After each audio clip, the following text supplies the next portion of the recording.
Hello, people. How's everybody doing tonight? 7th second here. You guys are having a wonderful Monday? Yes. I'm starting way later than I wanted to tonight. I wanted to be live 2 hours ago. But the reason I didn't start, one of my roommates who's been having a bit of a rough time recently, and there's a lot of stuff involved with that I'm not going to discuss because it's not my place to talk about it. But just know he's been having a bit of a rough time. He's been out of the apartment for about a week because of some of the stuff. And he was back in the apartment today and he wanted to hang out. So I was like, as much as I want to stream 999, I felt like the importance was, let's hang out with him for a little bit. If nothing else, then to make sure that like he's doing good. So but I did that hangout. Like we ordered food, we ordered Indian,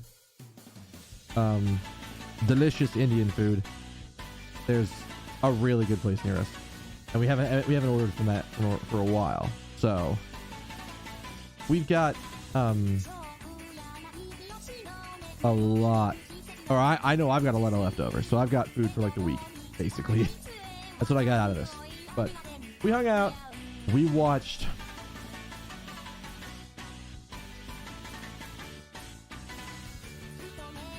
like 7 or 8 episodes of Avatar, because we're getting through it, because that tends to be what we do when we hang out.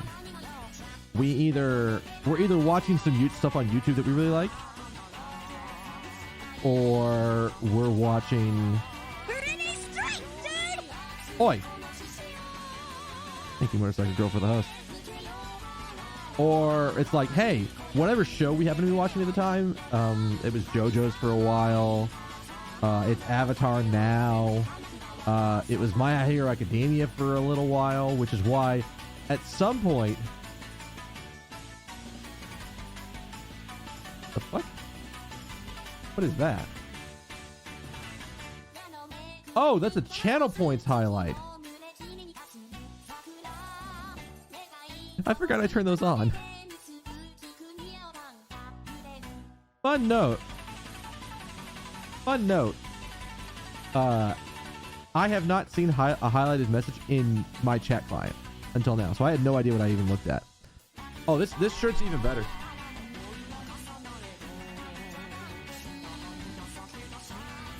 I'm pretty sure. But you can't really see it with the monitors on and everything. But he glows in the dark too. Chair.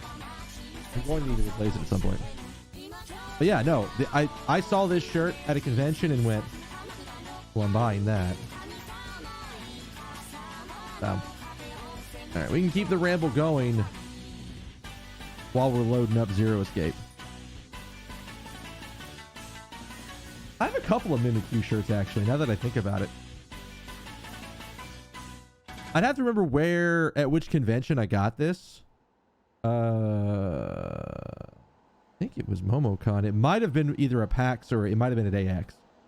But I imagine you could probably find it if you looked around. Maybe. So... yeah, hopefully the roommate can start doing a bit better. I know he's also a little stressed right now because he's getting ready to go back to school. How goes the Herman Cain game? Good. Everybody seems to be alive for the most part. Although that's part of that has been thrown into question. So we're gonna see what happens when we deal with that.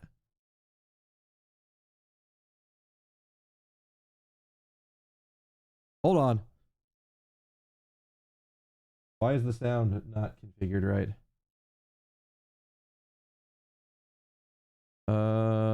Because that should be going through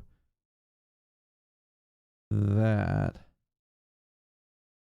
System, chat mic.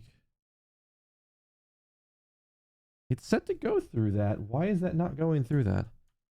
All right, hang on. I got to reset my... Should have done this earlier.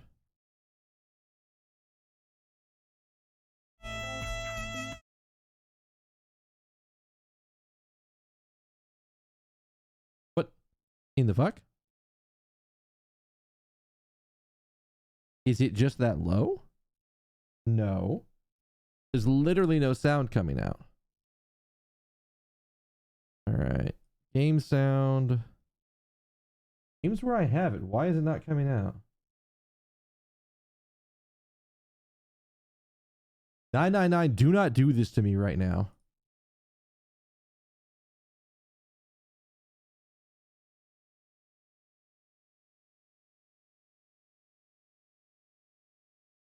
No, it's not that.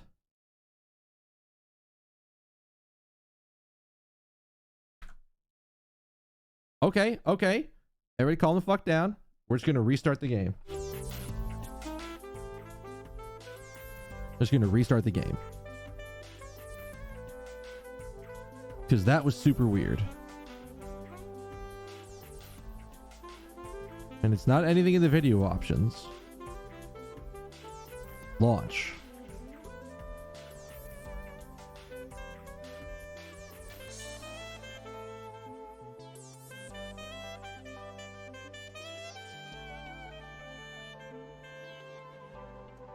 Like I'm clicked into the game and everything.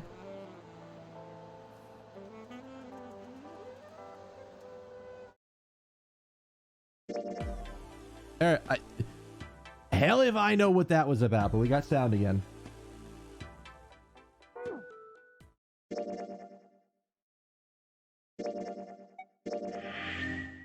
So we just learned a lot of stuff.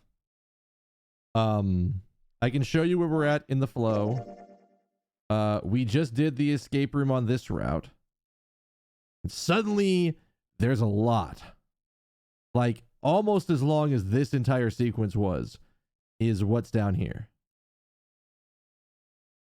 So we are figuring things out. But we just did the puzzle in the library where I had to be looking for one answer to something for a while. We were supposed to find 3 light bulbs in the actual in order to light up the center thing. I found 2 of them pretty fast. The third one, I apparently just didn't click on one of the sections of books, because as soon as I clicked on it, it went shink, remove the book dead center in the thing, and there it was. I was just like, how did I miss this? I must have clicked completely around it. So, whatever. We found it, and that's the important part. In the library fucked me up a little bit. I got almost everything. The thing I got literally left. Strength, dude! Oi! Dark darts. Thank you for the host. We've done a lot of stuff at this point, and now I don't know what's about to happen, because they just introduced a piece of information that is making us question things. And I don't know whether it's just meant to make us question things or it's actually going to be a thing. Because I don't know. We're about to find out. The door opened. Junpei and the others leapt through it. All right, this is the next. Just as Stefan was about to finish his sentence, attention was drawn to. So this is like, in theory, where Alice is.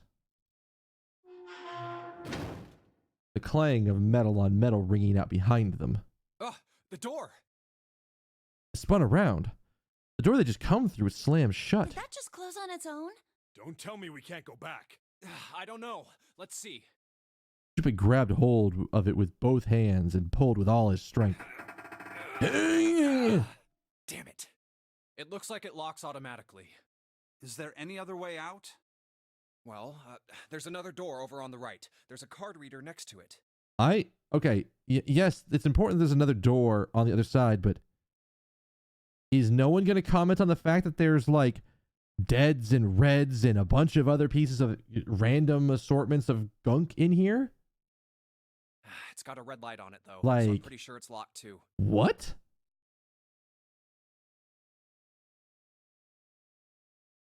But there is a card reader, right? Yeah. Then perhaps if we find a key card, we could open the door and leave? Yeah. Well, yeah, that might work, but... Hey, wait a minute. Are you saying we're gonna have to search through this room for one little card? Oh, man. I think I get to look at the room they found themselves in. Holy crap. It's filled with piles upon piles of all manner of things. The only word that could describe it was chaotic. It was like a tornado had passed through, followed by a giant who had picked up and shaken the entire room a few times. Looks that way. Junpei's heart fell. No way. For real? Clover and Seven looked as though they were about to cry. Well, we can sit down and wait to die if that's what you prefer. I rather doubt that, however. So it would be wise to start looking. We haven't much time.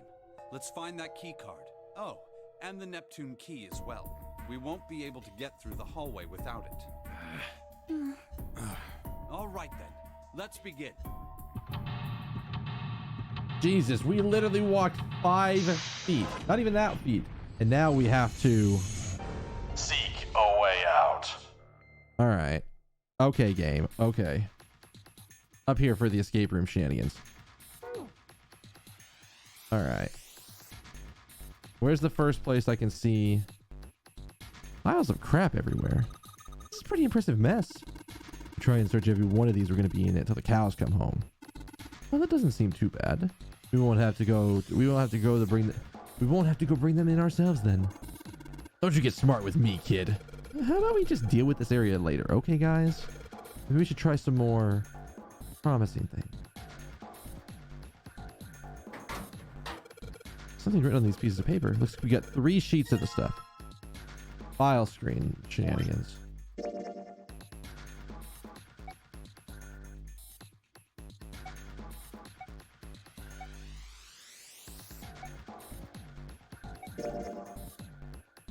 The Morse code chart was found on the steel shelf in the small cluttered room. It has, I'm gonna move down here for this. It has a Morse code key for the letters A to I. The short mark is called a dit, made by tapping the button. The long mark is called a da, made by holding down the button. Okay. Same thing. J to R.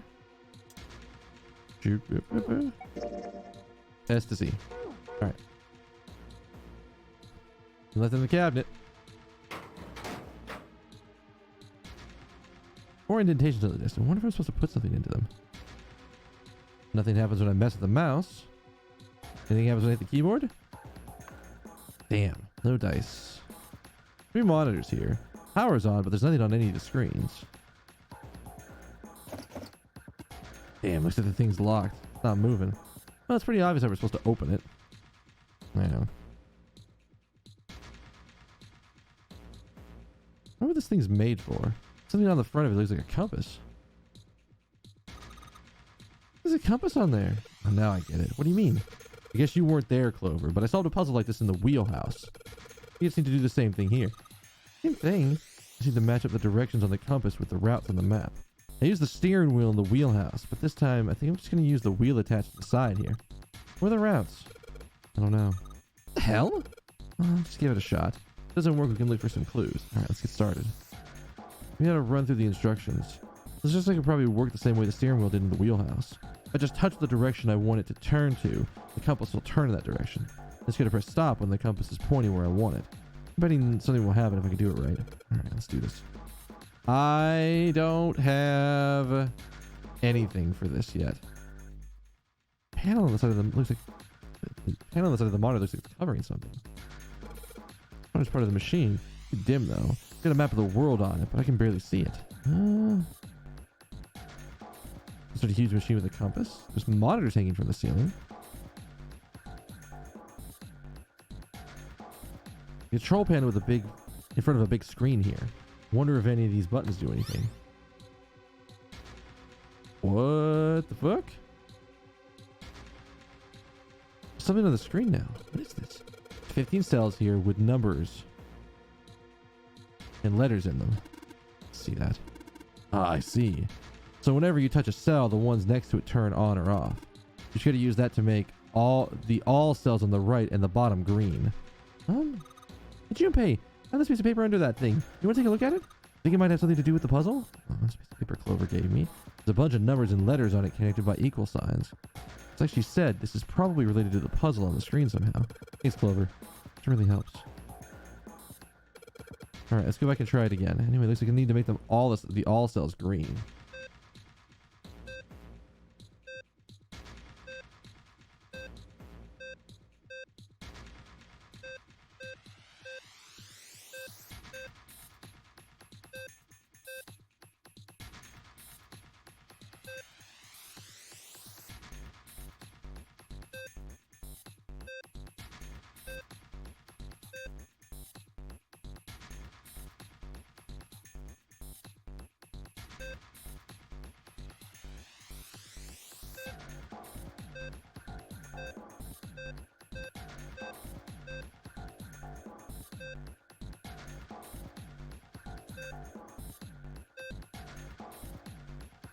So 10.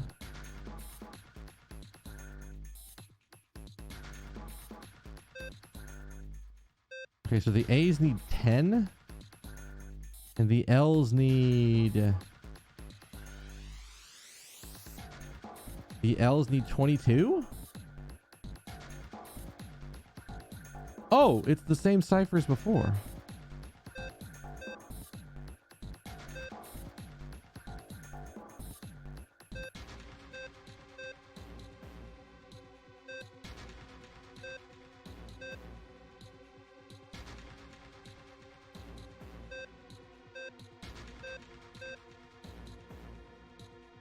I'm gonna do this.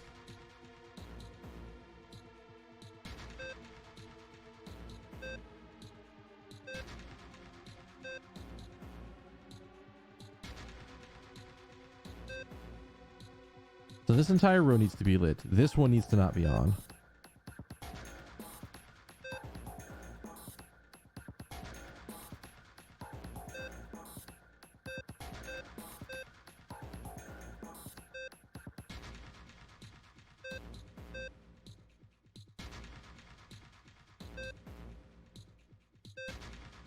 Oh God, we're so close.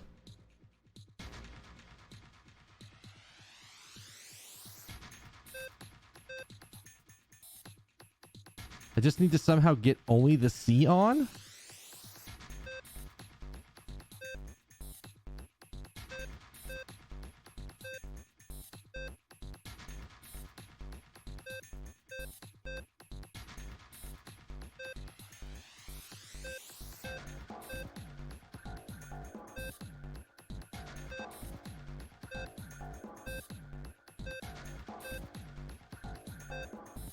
Ah, we're back to this again.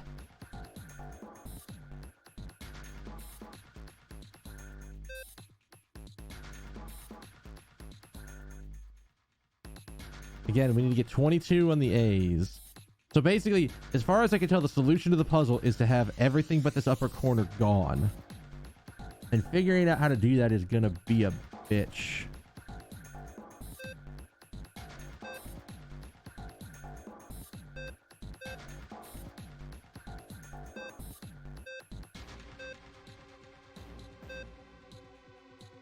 Oh God, it's so easy to get all but two squares lit.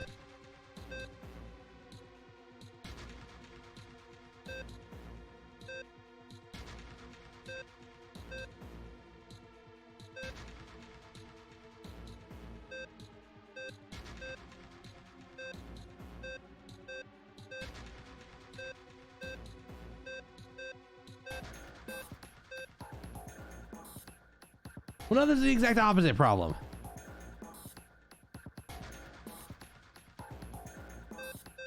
It's gonna do that. But then this is not lit.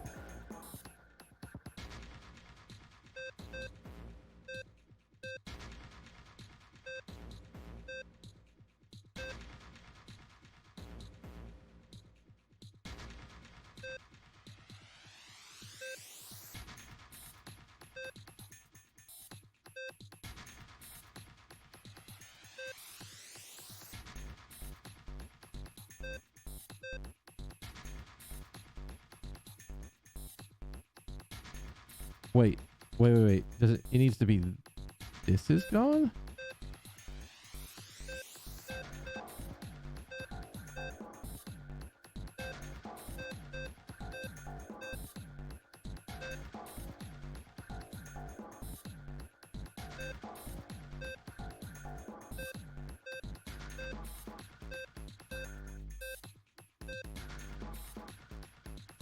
Yeah, I need this gone and this gone. Okay, that makes it a little easier to work with. Like, I know what to do. It's just figuring out the buttons to do it.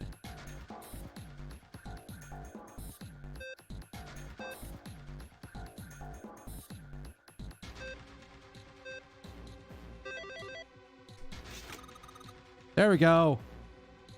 Hey there, Lee. How you doing? You did it, Junpei. You're so smart. Seem to have done an excellent job and solved the puzzle. Just what I would have expected from you, Junpei. Hey, come on, guys. You're embarrassing me. Oh, no, don't get cocky, kid. We ain't got time for that. Look at this. Got the right edge of the control panel. It slid open and something came out. Cross emblem. It's like shaped like a shield with a cross engraved on it. Alright, so there's 3 other puzzles to solve in this room. That one I like fell into it almost. But that's how I feel like whenever I do any of these puzzles like this. I always just fall into the solution. I never know, like, there's probably it feels almost like solving a Rubik's Cube, is that you just keep, there's like an algorithm to futzing with it, and then it just always pops out right. So like, just keep pressing buttons and, you know, eventually it just works out.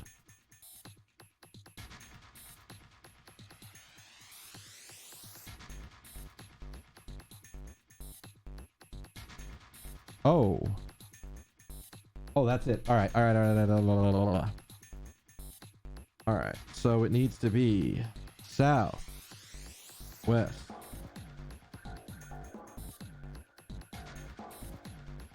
south, west, southeast, northeast,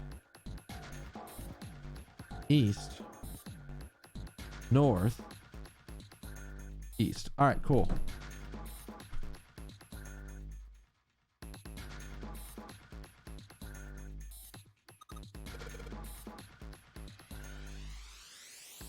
Yes. All right, so our first one is to go south.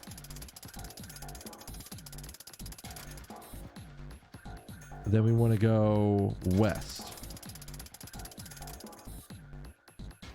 Then we want to go southeast. Then we want to go northeast. Then we want to go east. Then we want to go north. And then we want to go east again.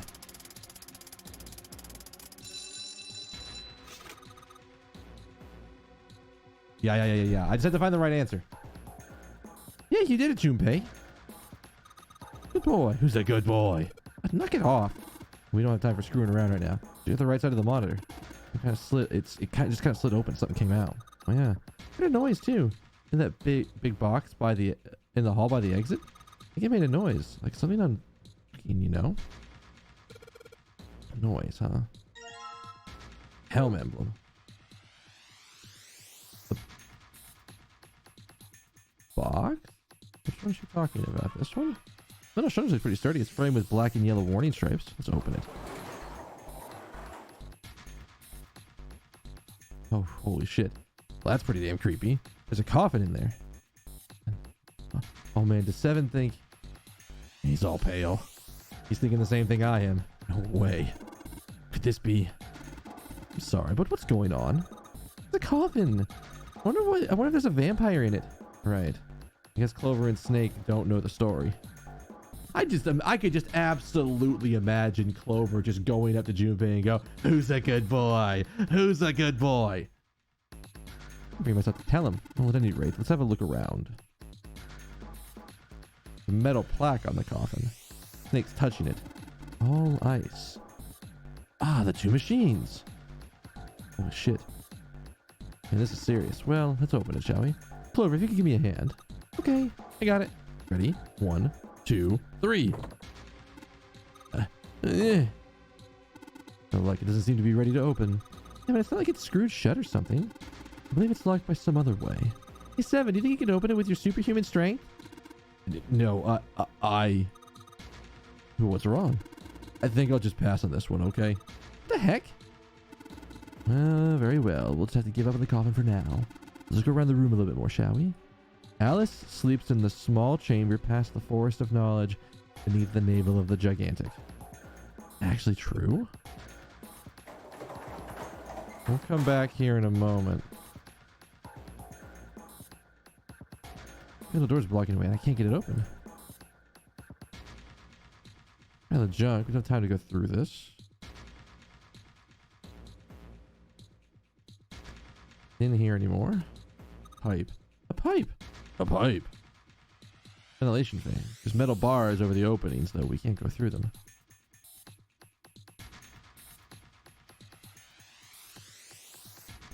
Ah, the crap everywhere. Man, this place is a mess. It's so messy. I don't know where to start. Some of this crap looks familiar. I think a lot of these are parts for puzzles we've solved in the other rooms. It's true then. This room could be Zero's laboratory. Perhaps Zero would shut himself in this room to devise machines and puzzles that he needed to see his plan come to fruition. There's rust on here. It looks like Elvis's face. Yeah. How exciting.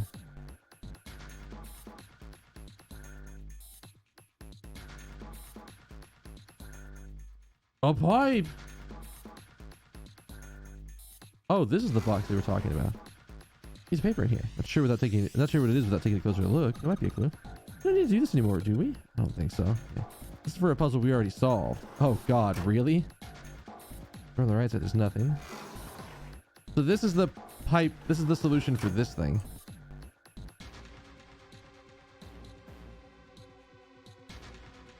Okay, I guess we could just put 2 in here. Whoa! Well, now we got something on the monitors at least. What's that? It's like some kind of puzzle. What are these are the rules? Here, I'll read them to you. When you touch a numbered area, that area will be selected and will turn blue to indicate this. Touching a numbered ball after selecting it, an area will cause that ball to be moved to that area. However, you cannot move the red balls. You can only move 3 to 5 balls into a single area. Okay. Press the check button once you've moved all the balls, except the red ones, which you cannot move. The digital root of the balls in the area must match the number for that area. That is it. I still don't get it. Whatever. Practice makes perfects. Prefects. Let's give it a shot. What should mean practice means perfect? Hey. Let me see. Let's see you solve the next one. Then you can make fun of me. I'm the puzzle solver here. All right. So we have to do... The only number we can't use is 9.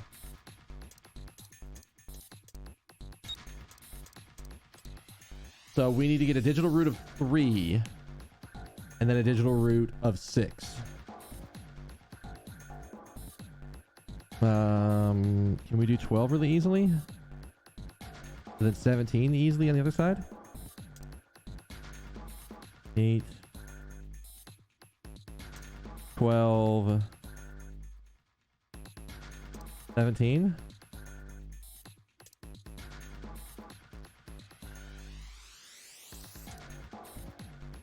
$15.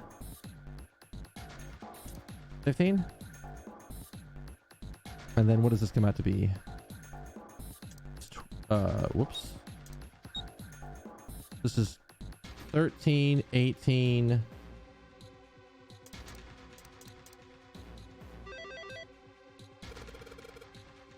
It's like I think that's if you solve one, you solve the other. this right? Is this right? No, but nothing's happening.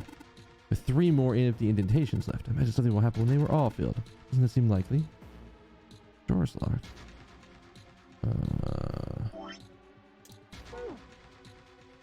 Cross emblem in. Should be something just showed up on the screen. Also sure looks like a lot like the last one, but there's more of those red balls you can't move. Numbers for each area are different too. Looks like you got the same rules as the last one. Sure you don't want to double check that? I'll be fine. I get confused, I can just look at the screen over there, right? Anyway, say a picture's worth 1,000 words. Give it a shot. Isn't that a picture is worth 1,000 words? Hey, shut it. At least I'm trying, alright. Alright, so now we can't move 1 and 9. I guess it's better to be down here for this one. Although you don't need to see that I can't move the 1. You just need to know that. Alright. Well, we do 1 and I think we can do the other one. We want to get to 18.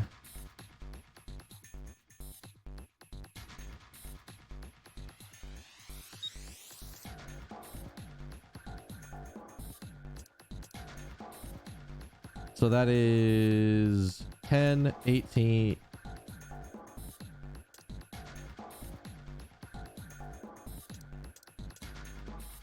It's 10, 6, and 16. Math. All right, what do we have left? 14.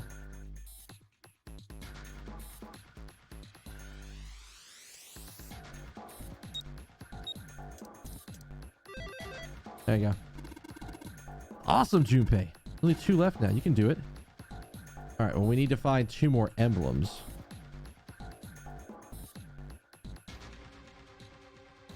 What happens when I... Whoa! Now I get something on the screen at least. What is it? Oh, wait a minute. I saw something like this when I figured out that Morse code puzzle a while back in the communications office. Morse code. Ah, yeah. The dots on here look like the dits for Morse code. There's 2 dots on the first line, 4 dots on the second, and 1 on the last. I don't understand. Well, perhaps you should give it a shot anyways. Alright, I'll try. Before I do, though, we gotta run through the instructions. I just tap on the button, it'll enter a dit. I hold the button down and enter a da. Once we enter our answer, it will automatically determine if it was the correct answer or not. You can also switch through the code sheets I've got by touching the 3 icons over on the right. 2 left, you gotta find first. Oh yeah, we're working on it.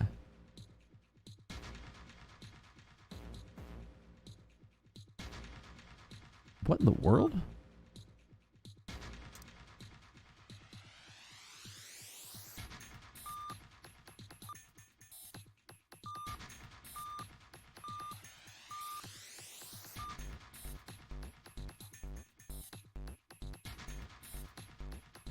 Okay, so it can either be an E or a T. The last line can either be 1 or 2. So it's either an E or it's a T. The middle line has 4, so that gives us a lot of options. First line only has 2, so we can either be an A, an I, an M, an N. A and I and M are an N. And the middle one has 4. Which means it can't be a W, it can't be an S, can't be an R, can't be an O, can't be a K, can't be a D, and it can't be a G.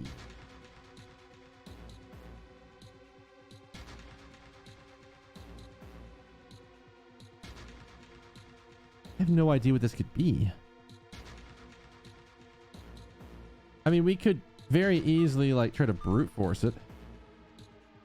What do we think? So if it's A,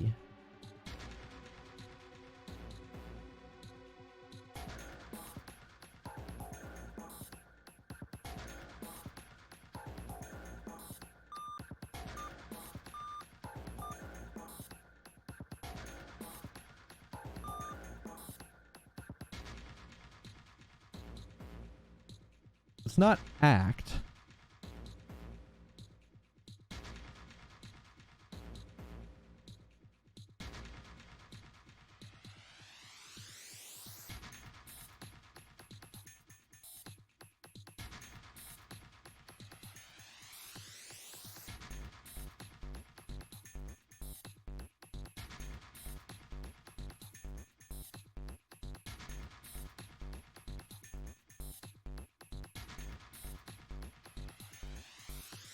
I don't think I have this one yet. I think I'm missing something that tells me...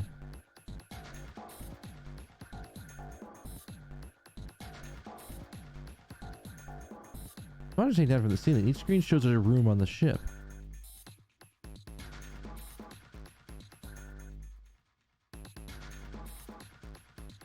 Yeah, I am really glad this is not timed.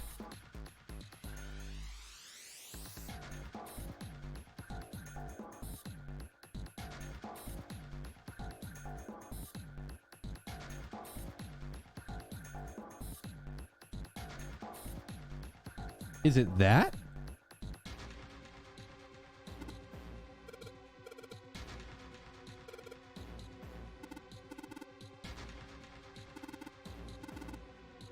Yeah.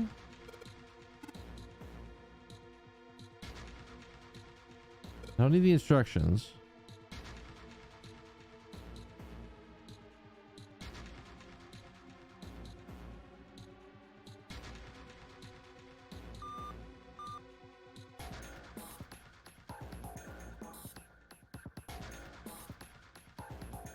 Okay, that can't be it then.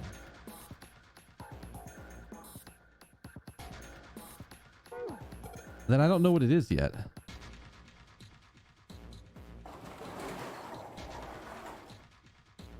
Is there anything else? No.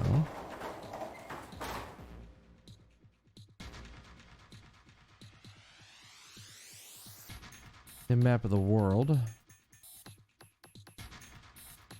And have them turn it. Already solved the puzzle, don't need directions. Nothing in here anymore. On the right side, there's nothing on it.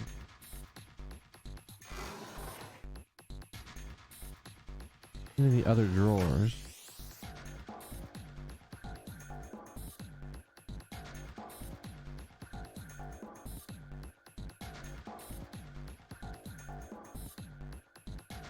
Oh.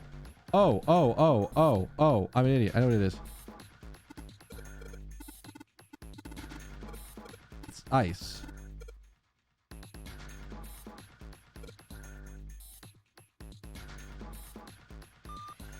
Oh,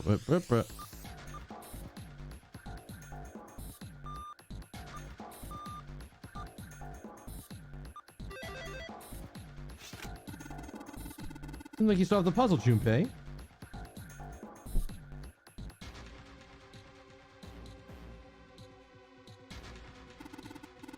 Good work. The answer was ice. How did you know? All I had to do was listen to the sound the machines made. After that, it's a trivial matter to decode them. Ah, yes. I believe I heard a noise from somewhere on the right of the device after you solved the puzzle. I don't know how I didn't think about that. I was thinking a lot of other stuff besides that. Like something sliding open. Couldn't that have been that made that noise? That's true. One more thing. There's a sound from behind the shutter. Is the coffin's unlocked now? Uh-huh. Alright. We're gonna put in the emblem first. Do the last puzzle.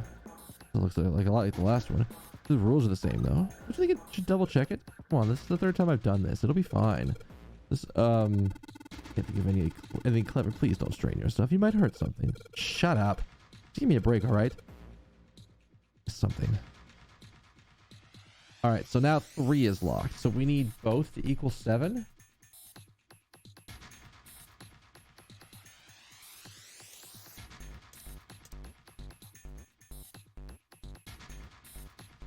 So there's 16.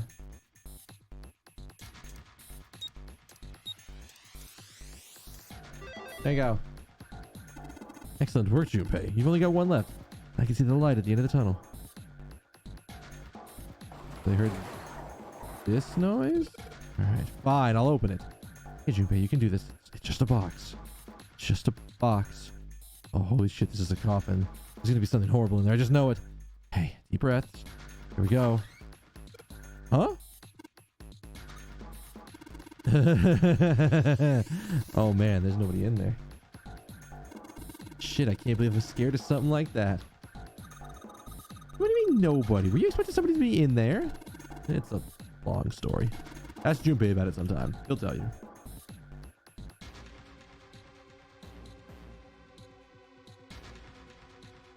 Well, just like Seven said, there's nobody there. There is something in there, though. Well, two somethings, actually. That. Looks like we got a plate with an emblem on it and a Neptune key. Finally found it. We can get through the hallway. Correct, Clover. But do we need to get out of this room? We do need to get out of this room first, you know. Yeah, I know. Okay. Let's get out. Let's get the hell out of here quickly as possible. I don't have any objections to that. I think we'll be able to use the Neptune key in the room. It's really important, though, so I keep it in my pocket for now. It's the other thing.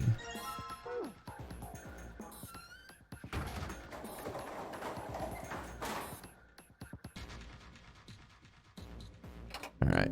Last version of the puzzle. This is the fourth one. It's a lot different than the last couple. I think this is probably the last one. Once we solve this puzzle, I'm sure something happens. Alright. I'll solve it in no time.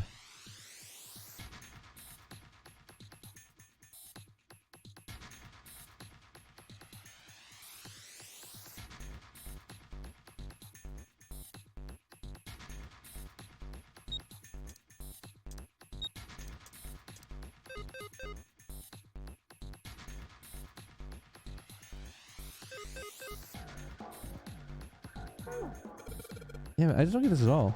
The rules are displayed on the screen. Maybe I should read it again.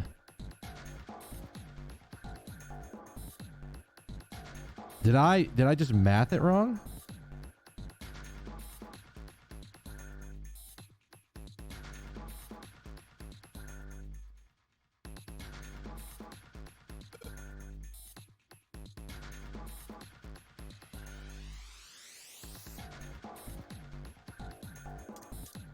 Four, 5, and 8 is 9.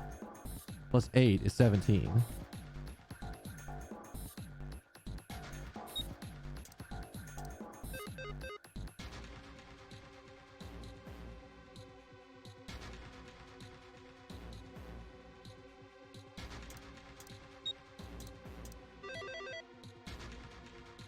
Where did the noise come from?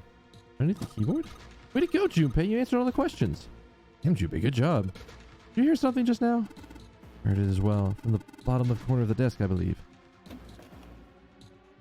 A picture. Uh-oh. In the drawer was a single picture. I picked it up. It was a photograph of 4 men. What the? Involuntarily, Junpei's eyebrow shot up. He had seen 3 of them before. What the hell is this? This man with a mustache on the right. He's the same guy we found murdered in the captain's quarters. He had the zero bracelet on his left arm. Uh-oh. And this second man with the glasses and a doctor's coat. That's the 9th man. He's the 9th man. The one with bracelet number 9. They did. He died after he went into door 5. But this guy, the one in the striped suit. Oh man, that's Ace. Yeah, I guess it is. No doubt about it. 7 and Clover had come to peer over Junpei's shoulders. But what does it mean? What is Ace doing in this picture? Not only Ace, the 9th man and Cap too. As Junpei looked closer, he noticed an expression on each man's face. The smile suggested they were close, at least to some degree. And they look happy, like they knew each other well. Why? How? How in the world are these 4 men connected? Snake's voice broke into Junpei's thoughts. You say Ace is in that picture? Yeah, it doesn't look like it was taken recently though. Ace, the 9th man, and Cap all look about 10 years younger. Ah, so the 9th man and the man you found murdered in the captain's quarters are also in the picture? Yes, they in fact are. Yeah. Is there anyone else?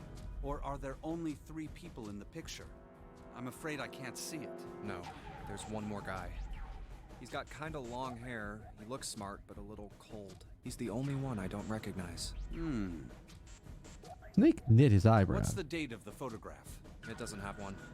Did you look on the back? Back? Yes, the reverse. The other side. God damn it, Junpei. Let me flip the picture over. Huh. There it was. To be precise, it wasn't a date, but it was certainly significant. He read it out loud so that Snake would not be left in the dark. Praying for the success of the Nonary project with Nijisaki, Kubota, and Musashido. The Nonary Project. Nijisaki. Kubota. Musashido. Junpei immediately flipped the picture back over. Then the four men in this picture were the organizers of the Nonary game 9 years ago. As Hongo wasn't mentioned, Junpei figured that could only mean he'd written the words on the back himself. Means Ace, the ninth man, and Cap were all responsible for making it happen. But I feel like I should be more shocked about this. It's almost as if that's just how things were always supposed to be.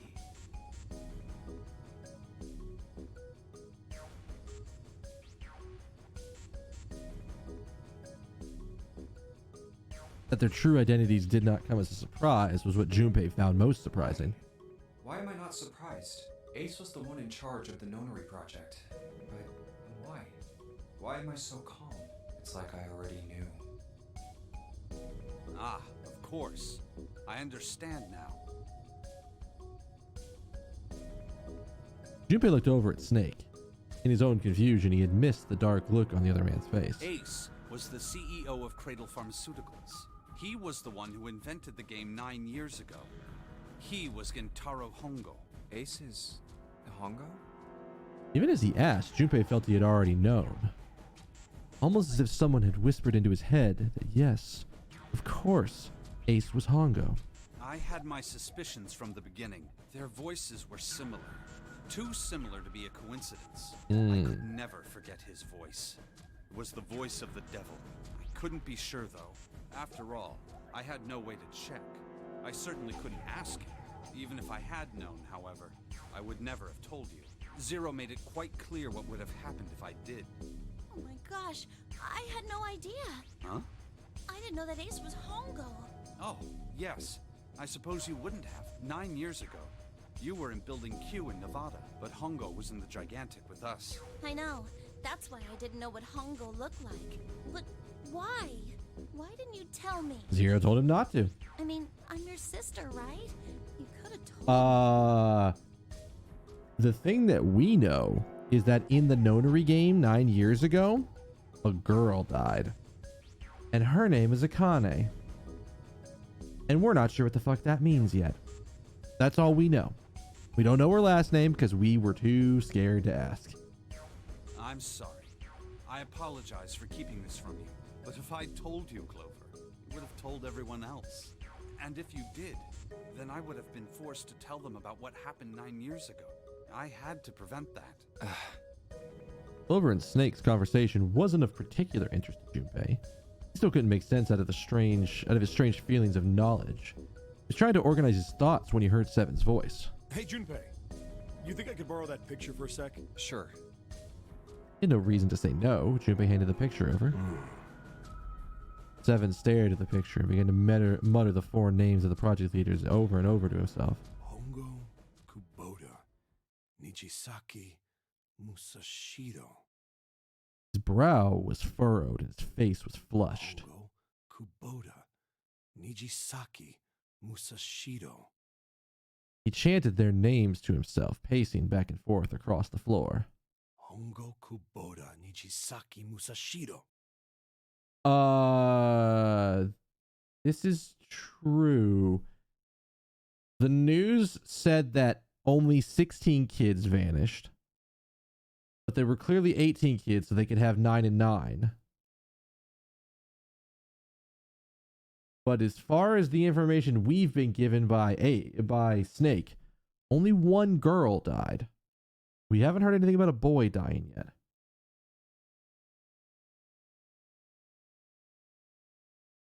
It's not yet, anyway.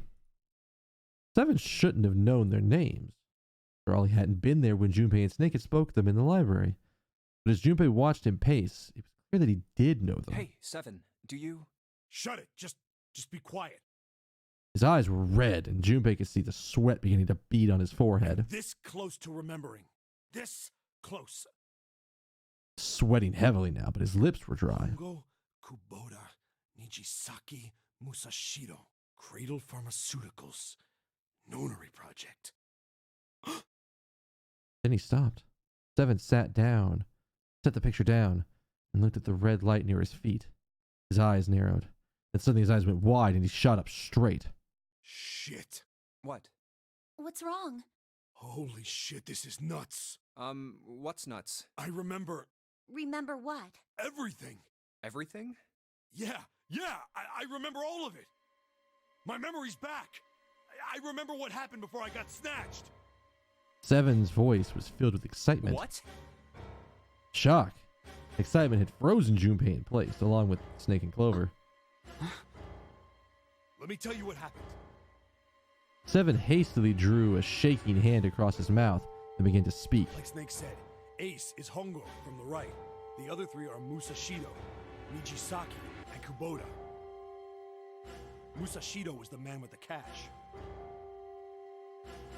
Nijisaki was Hongo's right-hand man, and Kubota developed the actual technical details of the experiments. Wait, did I fuck that up? From the right, Musashido Nijisaki Kubota. I was like, wait, hang on. Did I just misunderstand everything? No, I did. I went from the left. So Nijisaki had all the money. Hongo was the right-hand man, and Kubota developed all the tech. Realization began to draw on Junpei, along with a pressing question. How do you know all this? Come on, man, I told you, I finally got my memory back. No, that's not what I mean. I'm trying to ask you why you knew all this stuff in the first place, before you forgot it. Seven rubbed the scar on his chin. You really want to know? Of course. Me too. Snake was the only one who didn't voice any sort of agreement. It looked to Junpei as if he were simply waiting, see where Seven's sudden recovery might take them. This is gonna take a while. Hell, it'll probably take me a good 3 days to tell you everything. Well, we don't have 3 days. Just give us the short version, alright? Short version, huh? The big man pulled off his hat and scratched his head. He made a face and put his hat back on. All right, fine. I'll give it a shot. No promises, though. Junpei and Clover nodded earnestly. I'm a detective. It's a little awkward to say this about myself, but you could probably consider me a lone wolf type. I hold to my own code, as I think doing what's right is more important than doing what you're told. That's why I followed my gut that night. A slim lead brought me to the wharf. It was 9 years ago.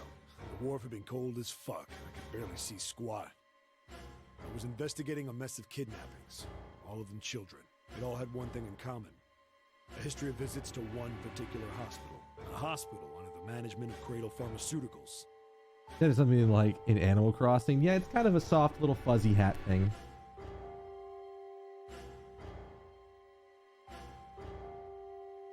My investigation had turned up evidence that Cradle had been involved in the kidnappings. After a little sweet talking, I managed to finally get a real lead from someone inside Cradle. My source told me this. Tonight, a ship is set to take the children to a large passenger liner docked offshore.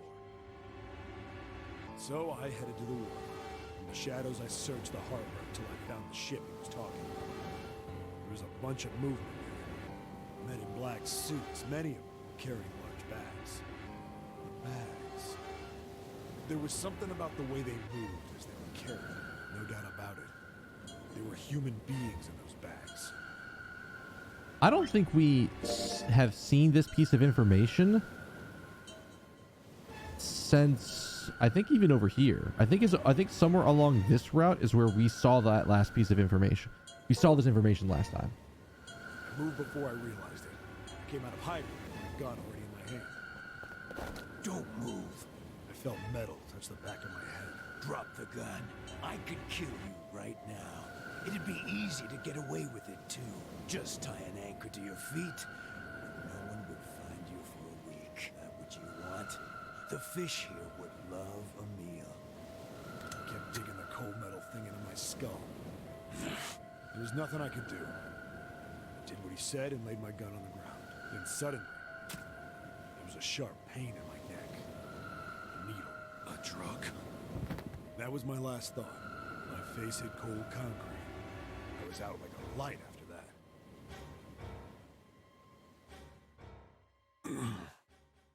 The two extra volunteer, unless they counted 7. No, the implication, at least from Snake, was that there were 9 people in the original Nonary game, and he was one of them. He was one of the people actually on the ship. I woke up on a hard floor. Damn it. Shit, my head hurts. I did a quick once-over of the room. Where am I? A small, shabby bed, a dirty sink, a toilet with no privacy. I'd seen it countless times as a cop. I'm in a cell, huh?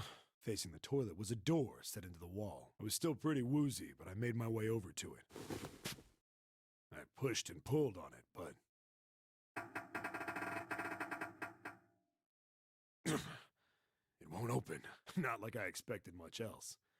Would be dumb enough to put me in a cell and leave it unlocked. Threw myself against the door a few times, but it wouldn't budge. I knew it. I gave up and made my way back to the bed and sat down.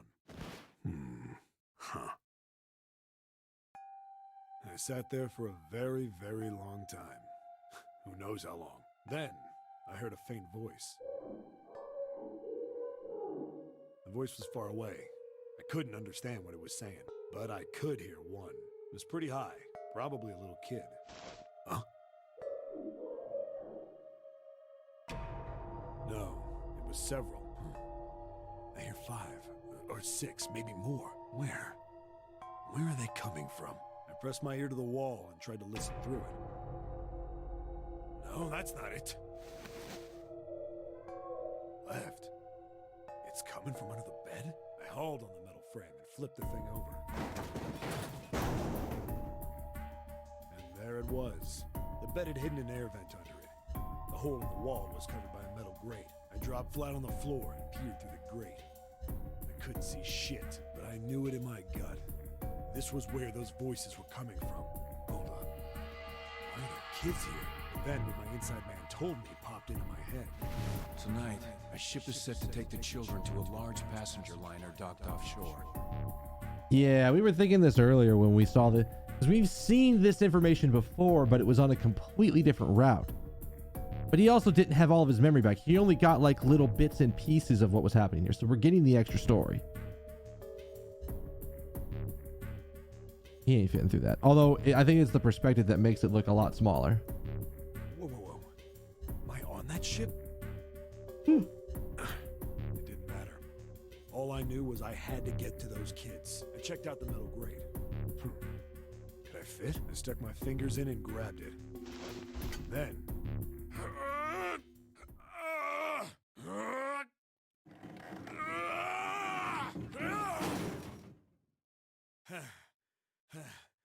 Yeah! How do you like that, you son of a bitch?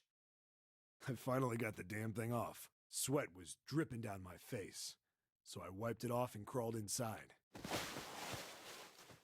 The first bit or so was tight. I had a wriggle on my belly. I don't think it can. I'm not sure that it can, to be honest. Because I feel like you have to do this route.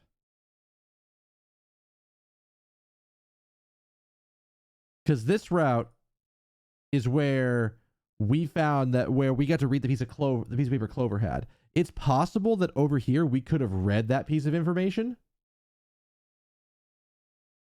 But as far as I understand, we still have to do the route that we did, where we come over through door 4 and then through door 7.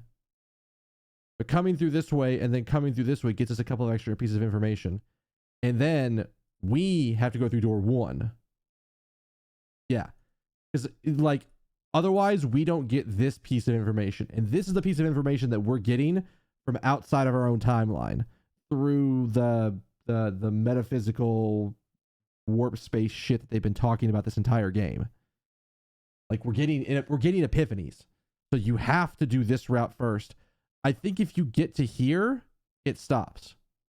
Because technically, this is an ending. And we're continuing past it. So, as far as I could tell, like Roderick is talking about, there's no way to do this route the first time. You would get here, and then I don't think you could open the... I think what would happen the first time if you did this is that you would get to the coffin, you would try to open it, but you could never come up with the combination because there's no way you could have known it. And somehow Clover wouldn't think to bring the piece of paper out of her hand, out of her pocket, because she, in theory, has a piece of paper that has this information on it. Or maybe she doesn't at this point. I'm not exactly sure. But because we had seen it in this route, Because by the way, this yellow key did not pop up until I had opened these keys up. So, figuring it out. It wind up eventually, and there was space for me to crawl along on my hands and knees.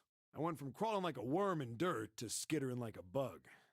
Couldn't say it was much better, but I'd take what I could get. And when I'd been in the thing long enough to start wondering where it'd take me,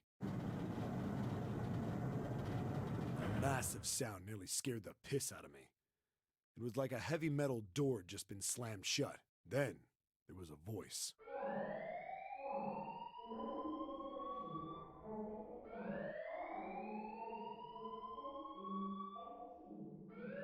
Which is we have seen this in this route. We've seen this incineration room. I thought I recognized it when we saw it in the right side route.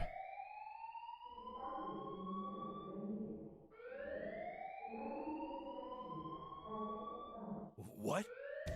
I wasn't sure what it meant, but anything with incinerator is bad news. Then, almost as if that was a cue, I heard a mess of young-sounding voices. A bunch of them were straight up screaming in terror. And all the sounds together made a howl that made the hair on my neck stand straight up. Damn it! What the hell is going on here? I scrambled through the duct as fast as I could. I made a giant racket, but I didn't care at that point. I soon found a metal door on the left side of the duct. The kids were screaming on the other side. I found it. I yanked the handle and threw the door open. I almost ripped the metal off its hinges. What the hell is this place? I couldn't believe what I saw. The room had a dome up top. There had to be about 9 walls, all the same size. Up in the ceiling was an upside-down funnel, almost like a chimney. I looked down. There they were. The kids I'd been searching for. They all gawked up at me, suddenly silent. For the moment, from surprise and fear. Scared of the room or me, I couldn't tell. Probably both, actually. Not like I can blame them running into a mug like this when they're already scared shitless. I snorted at my own dig at myself and turned to the kids. Don't worry, kids, I'm not your enemy. I'm one of the good guys. All of them stood there, frozen. Well, except one. He was a boy, slightly older than the others, in a private school uniform. Is that Snake? Is that young-ass Snake? Who the hell are you? He stepped forward and glared at me suspiciously. I'm a detective. I'm here to rescue you. It looked like they relaxed some the second I got the words out. How are you gonna help us? Where's the exit? There isn't one. The doors we came in through won't open, and the door over there... He kind of cut himself off. I think he was considering something before he changed his mind. Anyway, there's no point. We can't all get out of here. If we don't get out of here, we're gonna be burned to death. Burned to death? Can't you hear it? That voice said the incinerator's gonna start up soon. So...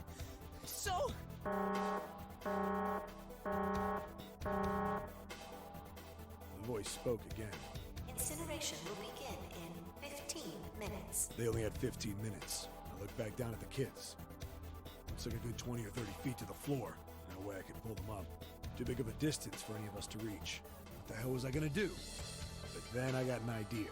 Wait right there. I'm gonna be right back. What? Where is he going? Are you just gonna leave us here? They just got frightened again. I'm not the best at that kind of thing, but I tried to reassure them with a smile. Don't worry, all right? I'll be back, I promise. So just stay calm and wait right there. Got it? I didn't wait to hear them respond. There wasn't time. I had to hurry. Well, as fast as I could on his hands and knees. Didn't take me long to get back to my cell. Still no way out of there, but I had a plan. I needed something from the room. When I got it, I dove back into the hole and took off towards the incinerator. Then... Sorry to keep you waiting, guys. I tipped out the doorway and dropped down the rope I brought with me. Back in the cell, I'd torn the bed sheets into strips and tied them together to make a rope. It was sloppy, but it got the job done. All right, just tie that around yourself, okay? I'll pull you up one at a time. Right. Huh. Wait a sec. Something was off. There were more of you before. Where'd the rest of you go? The boy in the uniform answered. I let them go on ahead. We opened the number 9 door and they left. What? You're telling me you opened that door? That's what I said. Then what the hell are you doing here? We couldn't go with them. Why not? Look, the only people who can go through the numbered door... He was in the middle of explaining,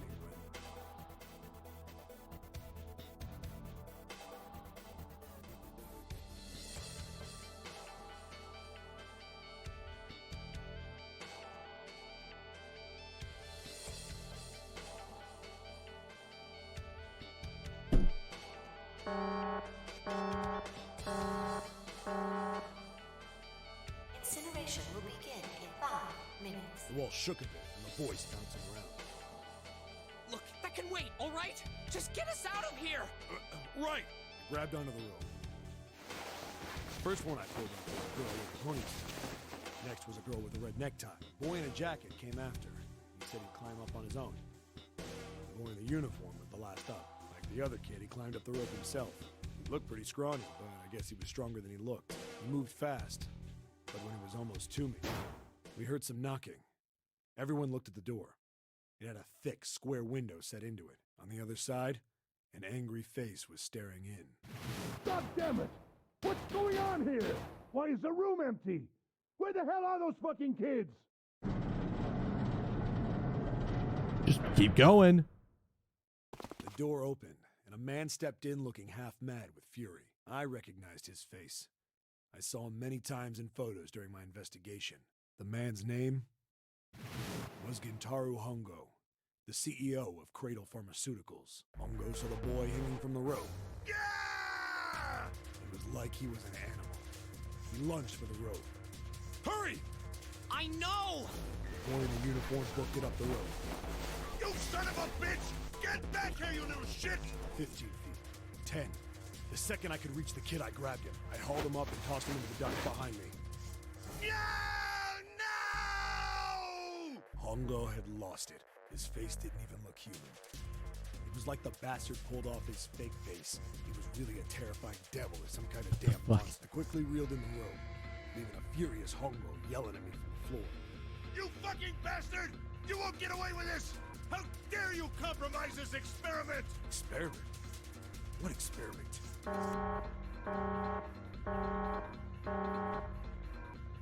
Incineration will begin in 1 minute. Hey, old man! What the hell are you doing? Hurry up! The boy in the uniform was trying to get my attention. I may have thrown a salute in the raging asshole's face before I closed the door behind me. No point to going back to the cell, so we went down the other direction instead. After about 30 feet, we came across another duct on the left. This one was heading down. When he nodded, and took turns sliding down it. The duct emptied us out into a narrow hallway. There was a door on either side. The one on the left was a normal double door. But the one on the right was familiar.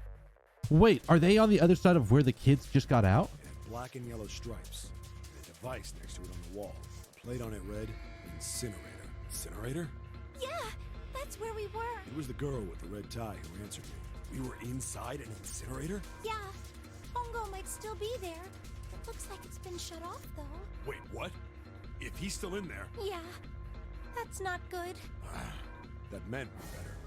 We gotta get out of here. Go to the other door, hurry! The kids started running, and I was close on their heels. On the other side of the door was a large spiral staircase. Run! Didn't need to tell them twice. Up and up and up. Feet pounding the steps. Our arms were pumping fast. Round, round, round. The devil was at the tail. The stairway kept going. We passed a couple of landings when the boy in the uniform suddenly spoke. Something's up. Akane's not catching up to us. Akane? My kid's sister. The girl with the red necktie. Akane. That's strange. I didn't remember seeing that name on the list of missing kids. Hey! Akane! He kept his hands around his mouth and yelled. Nobody answered him. Maybe we outran her. The boy in the uniform skidded to a stop. I stopped too. So did the other two kids. When did we do that? Well, we passed a couple big rooms on the way here. Maybe she took a rest in one of them? No, that's impossible. Sorry, Grandpa. You keep going. I gotta go look for her downstairs. He turned to go. Hey, kid, wait! God damn it, I said wait! This is why Santa hates the motherfucker? I don't think the kid even heard me. It would make sense that that's Santa. Fuck! I spun around to the boy in the jacket, the girl with the ponytail. I'm going after him. You two keep going, all right? You got it? The girl nodded and ran up the stairs. But the boy... I'm going with you. I didn't have time to argue. I just nodded and took off down the stairs. I could hear him following me. It's either Snake or it's Santa because they both have that hair color. We ran all the way to the bottom. Snake's a little grayer. Kane was nowhere to be found. God damn it, where the hell did she go? I could tell the kid was frustrated. Debbie sounds more like Snake now that we've actually, or Santa now that we've heard him more. And suddenly, Help me! Somebody help me! heard a girl's voice. Akane! The boy in the uniform threw open the door and leapt into the hallway by the incinerator. We rushed in after him. I couldn't for the life of me believe what we were seeing. Because now, Bastard Hongo had Akane by the arm and was forcing her into the incinerator. Come on, goddammit, move! No, I don't want to. Let me go, please. She planted her feet squarely on the floor and was struggling to get away. But Hongo was bigger and stronger. She wasn't gonna win. Akane! My brother roared with anger and charged toward Hongo. Help me! Ah! You're too late, idiot! they even translated it like that. Hongo lifted Akane bodily into the air and threw her, still fighting him, into the incinerator. Before we could even blink, Hongo had leapt through the door after her. We saw him land inside. And then, the door slammed shut. We ran to the door. This doesn't make any sense, though. We did everything we could think of to get the thing open. But Ah! Fuck! It's no use! Goddamn thing won't move an inch! he started slamming his fists against the door. He was close to shattering his knuckles with how hard he pounded on it. Akane! Akane! Are you okay? You came back. Her voice was muffled, but all of us could hear the sheer terror in it. What should I do? I think I'm trapped in here. Where's Hongo? He went out the other door. What? We don't know. Like I said, all we know is that Akane, the girl that we're talking about right here, supposedly died. According to Snake, she died. Warning. Emergency incineration command has been acknowledged. Automatic incineration will take place. Please evacuate the incinerator immediately. Repeat. Emergency incineration command has been acknowledged. You fucking kidding me? The same damn thing! Are you there? Yeah, we're here. Just hang on, all right? We're gonna figure out a way to save you. His words would have seemed like a sick joke to her if she'd been able to see how white and bloodless his face was right then.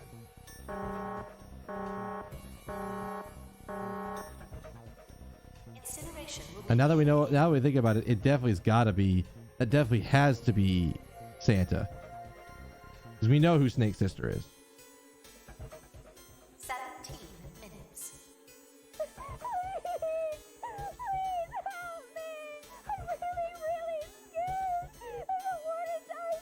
I don't want to die. I don't want to. It's gonna be all right. I'll figure something out. I promise. I promise, okay? You hear me? I promise. It was torture listening to her sobbing on the other side of the door. Her brother was nearly crying himself. He could only stand there, fists clenched so tight his knuckles were white.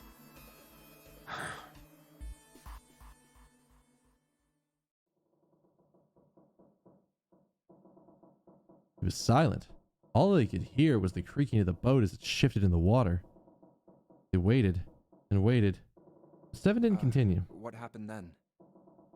Junpei couldn't wait any longer. He had to know. Seven looked at the floor. Come on, man. Put yourself in my shoes. It doesn't end good. You think I want to remember that? Then... Yeah. Shit. If I'd known it was going to be like this, I almost wish I hadn't remembered. Seven shook his head. There was something Junpei had to know. Hey, are you sure? Huh? Look, I don't want to ask this either, but there's something I don't get. So if you could just tell me, did that girl, Akane, really...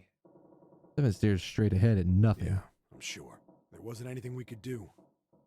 After a while, the countdown ended, and we heard something burning. The fire stopped, but we still didn't move. Me and the jacket kid were frozen. The boy in the uniform collapsed as if he couldn't hold himself up anymore. A few minutes passed. The door opened.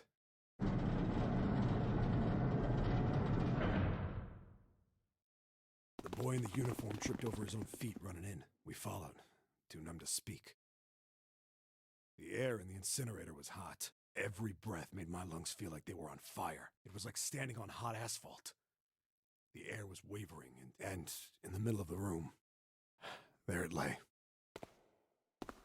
The kid's legs were shaking so bad, I don't know how he managed to walk. I couldn't see his face, but His body somehow looked empty. Finally, he reached it. He fell to his knees as his legs gave out on him. And then...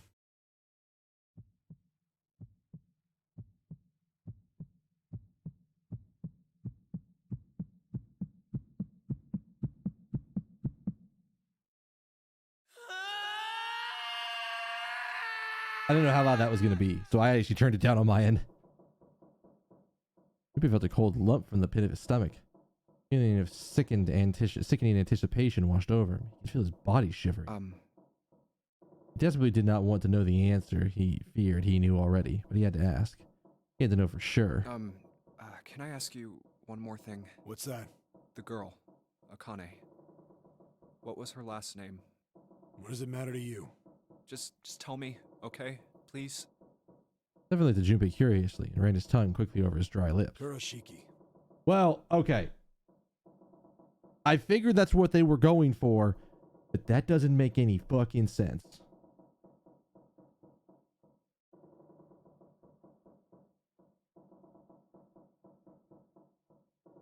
That doesn't make any sense at all. Because we got in another route that... Well, maybe that I guess it didn't necessarily mean it happened at the same time. Yeah, that's it's gonna get weird. It's gonna get weird really fast. Her name was Akane Kurashiki. Something inside of Junpei stopped. He had no more words left. He had no more Junpei left. He was just a shell of flesh and bone. Seven turned to Snake. You were there that day, weren't you? The tall kid in the jacket. That was you, wasn't it? Yes, it was. You are correct, Detective. Junpei's mind was blank, withdrawn from the world. Somewhere far away, he could hear Seven and Snake talking. Don't misunderstand me. I told you before how Zero threatened me. There was nothing I could do. Heart attack, the bracelet comes off? I don't think the bracelet needs to come off at this point, to be perfectly honest. I couldn't say anything about what happened 9 years ago. So you're saying you're not working for Zero, right? Of course not. Clover, what about you? Hey, come on! You really think I'm working with Zero? I told you before, you idiot! I was in Nevada, in Building Q. I did hear that a detective rescued the kids on the boat, but I didn't know it was you. Her surprise seemed to be genuine. Seven regarded Clover for a moment and rubbed his chin thoughtfully. Well, I guess I believe you. Clover nodded. All right, let me ask you another question. He stuck his hand into his pocket and took a few steps. Then he stopped, turned to face them again. Santa's real name is Aoi Kurashiki. He's Akane's brother. You know that? No, I didn't. Did you? Well, yes. I know Aoi Kurashiki was her brother, but I didn't know he was Santa. At least not from the beginning. 9 years ago, he was in the middle of puberty. His voice is entirely different now. He has a speech pattern that's the same, though. I'm ashamed to say that even my exceptional hearing wasn't able to make that connection. As such, I had no reason to think Santa was Aoi. So, the questions that are now popping up in my head, was that really her that died? Did she really die? If she did really die, who the fuck is the Akane that we have? If she didn't die, did Snake and did Santa and June know who they were? Know who each other were? Or did only one of them know? And if only one of them know, I'm pretty fucking sure it was only Zero. It was only Zero, or no, Santa at this point. When did you figure it out? Clover told me that Santa might have been one of the subjects of the initial experiment.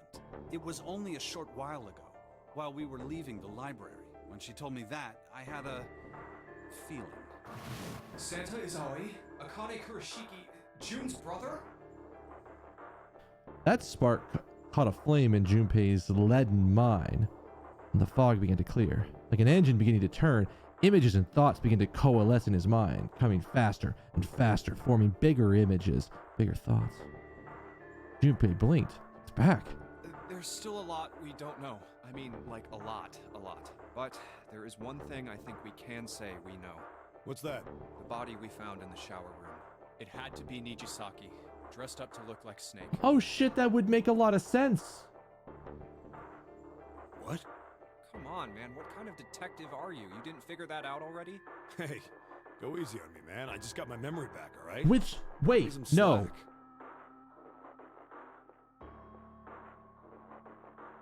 Wait, whoa.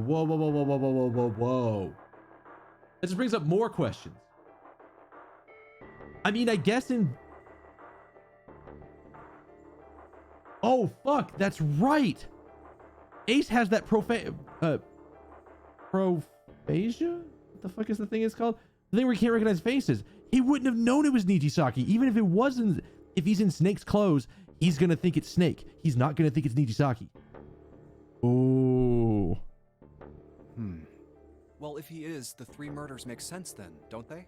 Yeah, that's right. Murder. Kubota blew himself up, but that was murder too. So why did these murders take place? If Junpei is correct, and the body in the shower room was Nijisaki's, that means all of the people who were murdered were involved with the creation of the Nonary Project. Kubota, the person who conducted the actual experiments. Nijisaki, Hongo's assistant. Musashido, the man who financed the project. You mean this was all just revenge? Santa is Zero. He's getting revenge for the death of his sister. But Santa didn't kill the 9th man. He didn't trick the 9th man into killing himself. That was Ace. Nijisaki didn't. He didn't kill Nijisaki because that was Ace again. Which the pattern leads me to believe that Ace killed Cap. And he did it probably to keep everybody else involved that was originally involved in the original Nonary game. Keep them quiet, but at the same time, he wouldn't have known it was not. He wouldn't have known it was Nijisaki. He wouldn't have known it was.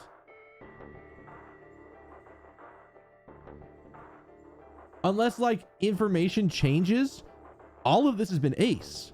None of this has been Santa. That's why he killed them. No, I don't think Santa actually murdered anyone. In fact, Junpei didn't think he knew. He couldn't explain why or how, but he had no doubt Santa had killed no one. Perhaps the madness of the last several hours was finally driving him insane, but Junpei ceased to be surprised at his sudden knowledge and began to even accept it. If I'm right, then it's not hard to figure out who the next victim's gonna be. I'm pretty sure I don't have to tell you. Yes. Yep. Right. Snake, Clover, and Seven all nodded. The next target will be Gentaro Hongo. Do we really want to save this motherfucker? Do we really want to save him? Because I'm not sure anymore. Knowing everything that we know, do we really want to save his ass? The person who planned the Nonary Project. In other words, Ace. It was a moment of silence. What? And then the room shook. From far away, they heard the sudden rush of water. What the hell's going on here? It must be 6 a.m. Our time is up. Shit! Come on, we need to get out of here. How? The drawer that held the picture there was also a key card. The 0 card. I'm betting this sucker opens the exit. Come on, let's go. New material has been added to the file screen.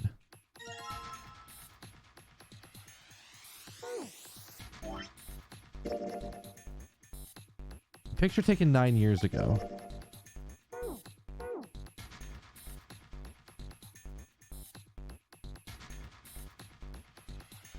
Mark the card. Get us the fuck out of here. Junpei, look, it's unlocked. Yeah. Now we can get back to the library. Hurry up, Junpei. We don't have time. Let's go. Alright, let's go.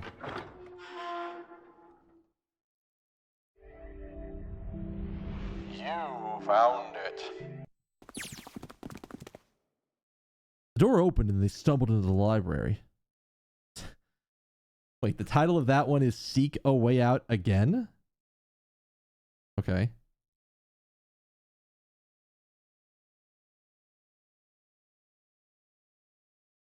Wait, that doesn't make any sense.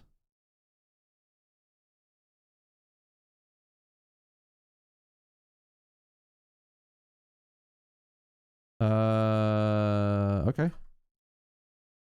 Huh. I think the shaking stopped. It would seem so, but we are yet to be out of danger. You're right. Let's hurry. They ran across the hallway. This exit needs the Uranus card, too. Straight for the large metal door. Next to the door was the Uranus card reader. Hey, Junpei. Yeah, I know. Get us the fuck out of here. They slid the key card through when the door rumbled open. All right. It's open. Let's go. Out of the library and into the hallway they ran. At the end of the hallway was a door. Junpei reached into his pocket and pulled out the key as they ran towards it. Okay, Neptune key. Let's see if you work.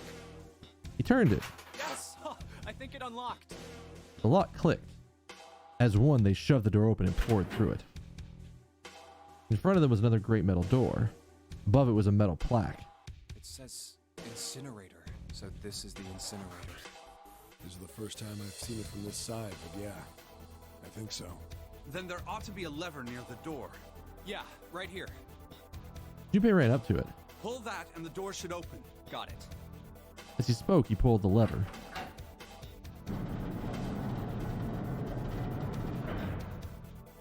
Don't go in that door.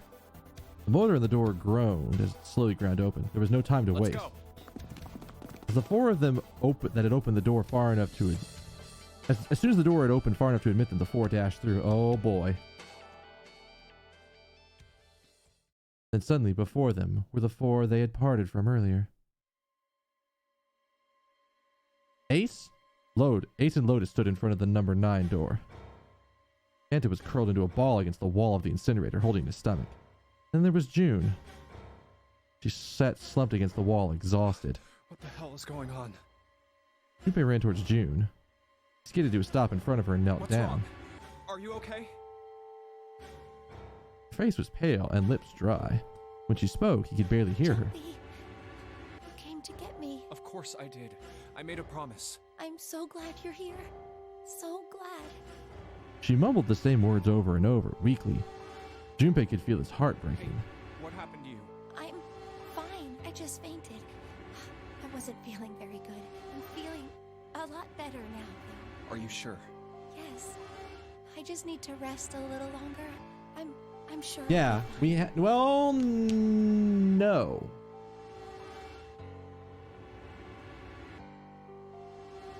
Unless there's 2 9 doors, not everybody can get out. Because the rules say that only 5 people can get through one door at once. And there's 8 people in this room right now. You shouldn't worry about me. She was looking towards Santa. Junpei turned to look as well. Santa. Santa grimaced, his face contorted in pain. Seven grabbed him by the collar and roared at him. Where is it? Where's the gun? You hide it somewhere? Despite himself, a grunt of pain escaped Santa's lips, and Seven shook him. Don't have it. I got sucker punched and they took the gun. What? Who took it? What? Isn't that obvious? I took the gun. Fuck, we're in the same position we were last time. He did indeed have the revolver in his hand. He pressed up against Lotus's temple. Ace had pinned her to him with the other arm, and she was shaking visibly. Her fiery attitude was gone, replaced by fear. Okay, I want to talk for a second. How in the sweet fuck did Ace and Lotus get behind Santa? I understand.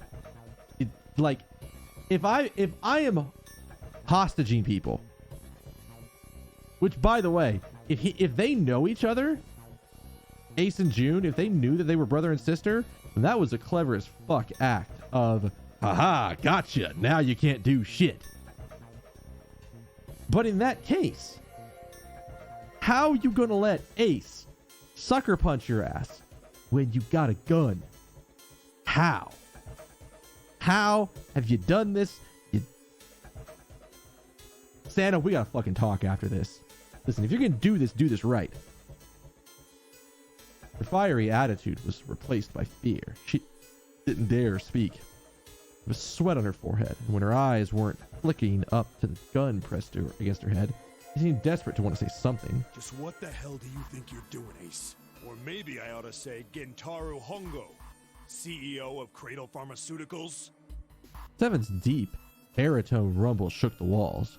Ace sneered. You have me at a disadvantage, and I don't like that. You know me, but I don't know you. Do you have any idea how much I've suffered? Can you even begin to understand my pain? The pain of prosopagnosia, right? Junpei's voice was casual, or at least it was trying to be. Another irritating insect. And how do you know that? Good question. Junpei couldn't say. He just knew. Another unexplainable mystery. No matter. If you don't want to answer, it makes no difference to me. This is a waste of time anyway. It's time for me to go. Behind Ace, Junpei could see the red was placed in a small indentation on the wall. Quickly, Ace placed his hands on the scanner. First is 1. Give me your hand. It beeped, and it forced Lotus's hand onto the wall as well. 8. And with this... At last, he reached into his pocket of his jacket. He pulled something out and pressed it against the panel. The third asterisk appeared on the red. 9. Being used for the final verification was the bracelet with the number 9. The ninth man. Kubota's bracelet. I believe I've won this game. He smirked and made Junpei's blood boil. I've had quite a time playing with you. I must thank Zero, I suppose. Wait, what? Ace doesn't know who Zero is.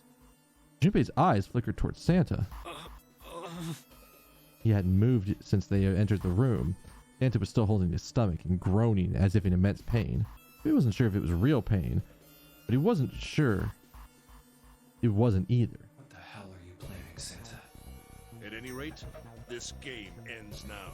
I will escape, and the rest of you will have a slightly less pleasant ending. I suggest you enjoy your final moments. Goodbye. Wait! Ace, of course, paid no heed to Seven's request and laid hold of the lever on the red. This is the time to rush his ass. He's got one arm around Lotus and one arm in the gun.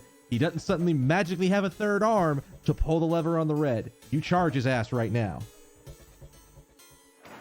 With a sickening sense of finality, he pulled it. What? Why isn't it opening? One more time. Wait. Is the ninth man's bracelet actually the sixth man's bracelet? Oh. I mean, this is very valid. But is the ninth man's bracelet not actually 6? Or not actually 9? Is it a 6? Oh, this is good. Lotus tried to take advantage of Ace's confusion and managed to twist herself out of his grasp, but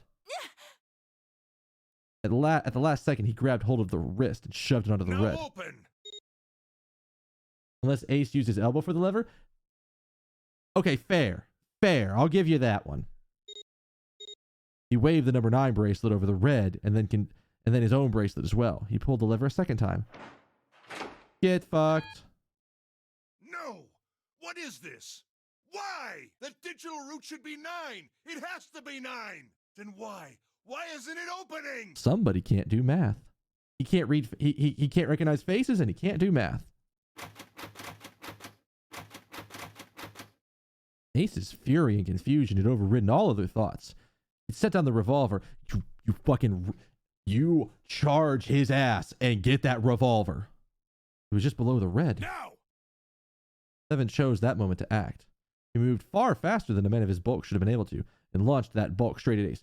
I mean, okay, you do two things. You either A, you dive for the revolver, or B, you shoulder check his ass into the wall.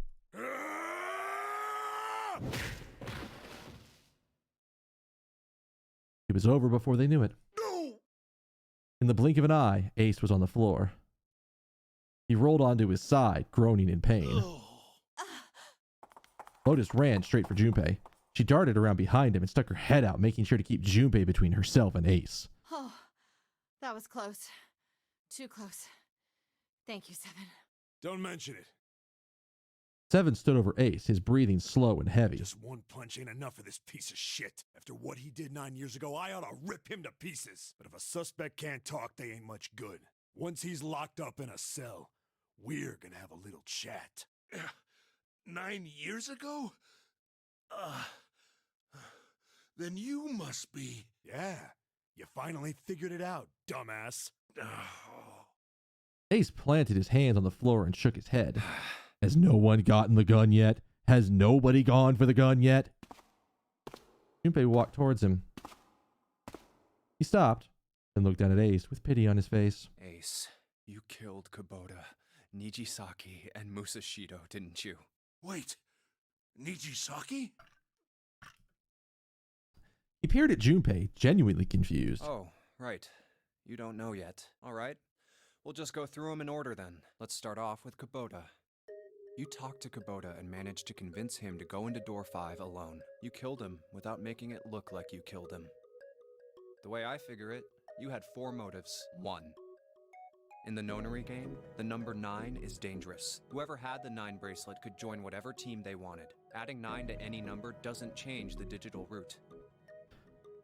Like, for example, 1 plus 9 is 10, which still comes out to 1. 2 plus 9 is 10, which comes out to 2. So on and so forth. Which means that number 9 could do whatever they wanted. You wanted to remove that threat as soon as possible. 2. You wanted the number 9 bracelet for yourself, so that you could make use of its power. But he's gonna find out. Turns out, motherfucker, it's number 6. In fact, you did use it in the murder of Nijisaki. 3. Even if his number hadn't been 9, Kubota was a problem. Wait, actually, no, it couldn't be a 6. It couldn't be a 6 because the math doesn't work out anymore. Still has to be a 9 bracelet, but that doesn't explain why the thing didn't know. Whatever. Either way. He knew your past. He knew what had happened 9 years before. You needed to silence him before he told anyone. 4. But last, and perhaps the most disturbing, you used Kubota as a test. You wanted to know how serious this nonary game was. Was it truly life or death, or simply a harmless prank? You convinced him to break the rules so you could see what would happen. That was why you killed Kubota. But he was only the first. Next was Nijisaki. While everyone was off looking for the missing parts for the Reds, you ran into Nijisaki near the big hospital room. However, because of your prosopagnosia, you didn't realize he was Nijisaki. Chiefly because, when you met him, he was dressed like Snake. That was why you thought Nijisaki was Snake. No, that's not... That was Nijisaki? Why? How did... I'll get to that. Anyway, you thought he was Snake. Snake was one of the kids in your experiment 9 years ago. Can I just say, this is good music, but I would absolutely put on fucking Cornered right now if this game didn't actually have good music for this section. Like, imagine... Okay. Imagine this entire sequence. But you've got this going in the background.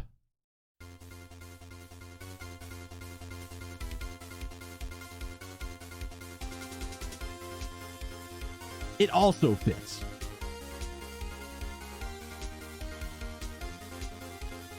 Like, this entire time, this could just be playing just as well, and it would work just as good. But I'll give them credit. I like the music we got as well. You remembered him because he was the blind kid. Maybe not that version of Cornered specifically, but I say, yeah, it might be like a little bit of a tweak to find the right version of Cornered, but some version of Cornered was there. I just happen to have like the original, the Ace Attorney 1 Cornered up at the moment. But his presence made you think. Snake was one of my subjects 9 years ago. He probably hates me. But if that's true, why isn't he saying anything? Is he keeping quiet because he can't see? Or perhaps he's working with Zero to get revenge on me. Whatever the reason, anyone who knows my past is a threat. Before he tries anything, I need to get rid of him. That was when you decided you had to kill him. The murder weapon was Kubota's bracelet. You just waved it over the red. Verified your own number and then grabbed Nijisaki's arm and forced it over the scanner panel. Then, when the door opened, you kicked him in. 9 seconds later, the door closed. And then 81 seconds passed, and poor Nijisaki was dead. And you mean to say Snake is still alive? Sorry to disappoint you, but I'm as good as new. Thank you for killing the wrong man, but I can't say I like knowing that you wanted me dead.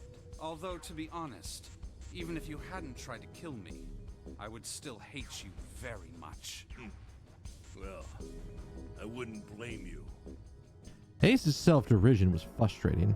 Junpei kept his emotions in check and continued. Last but not least, let's talk about Musashido's death. When Clover and I were investigating the chart room, you came over to talk to me. Do you remember what you said? Oh, a pocket watch. Might I take a look at it? I handed it to you, and you left the room. You had been in charge of the Nonary project. Of course, you would have known the solution to every puzzle, which would mean that you also knew how to get out of the wheelhouse. All you had to do was place the watch in the indentation on the door to unlock it. With the door open, you could enter the captain's quarters.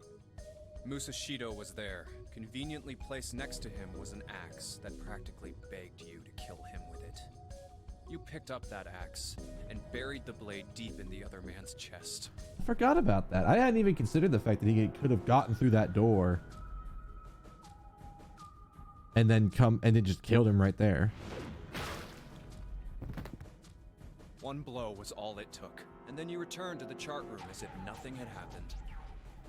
There was something I wanted to speak with you about, Junpei. Also, Could you come with me for a moment? incredibly impressive on Ace's part to not get a single drop of blood on that man.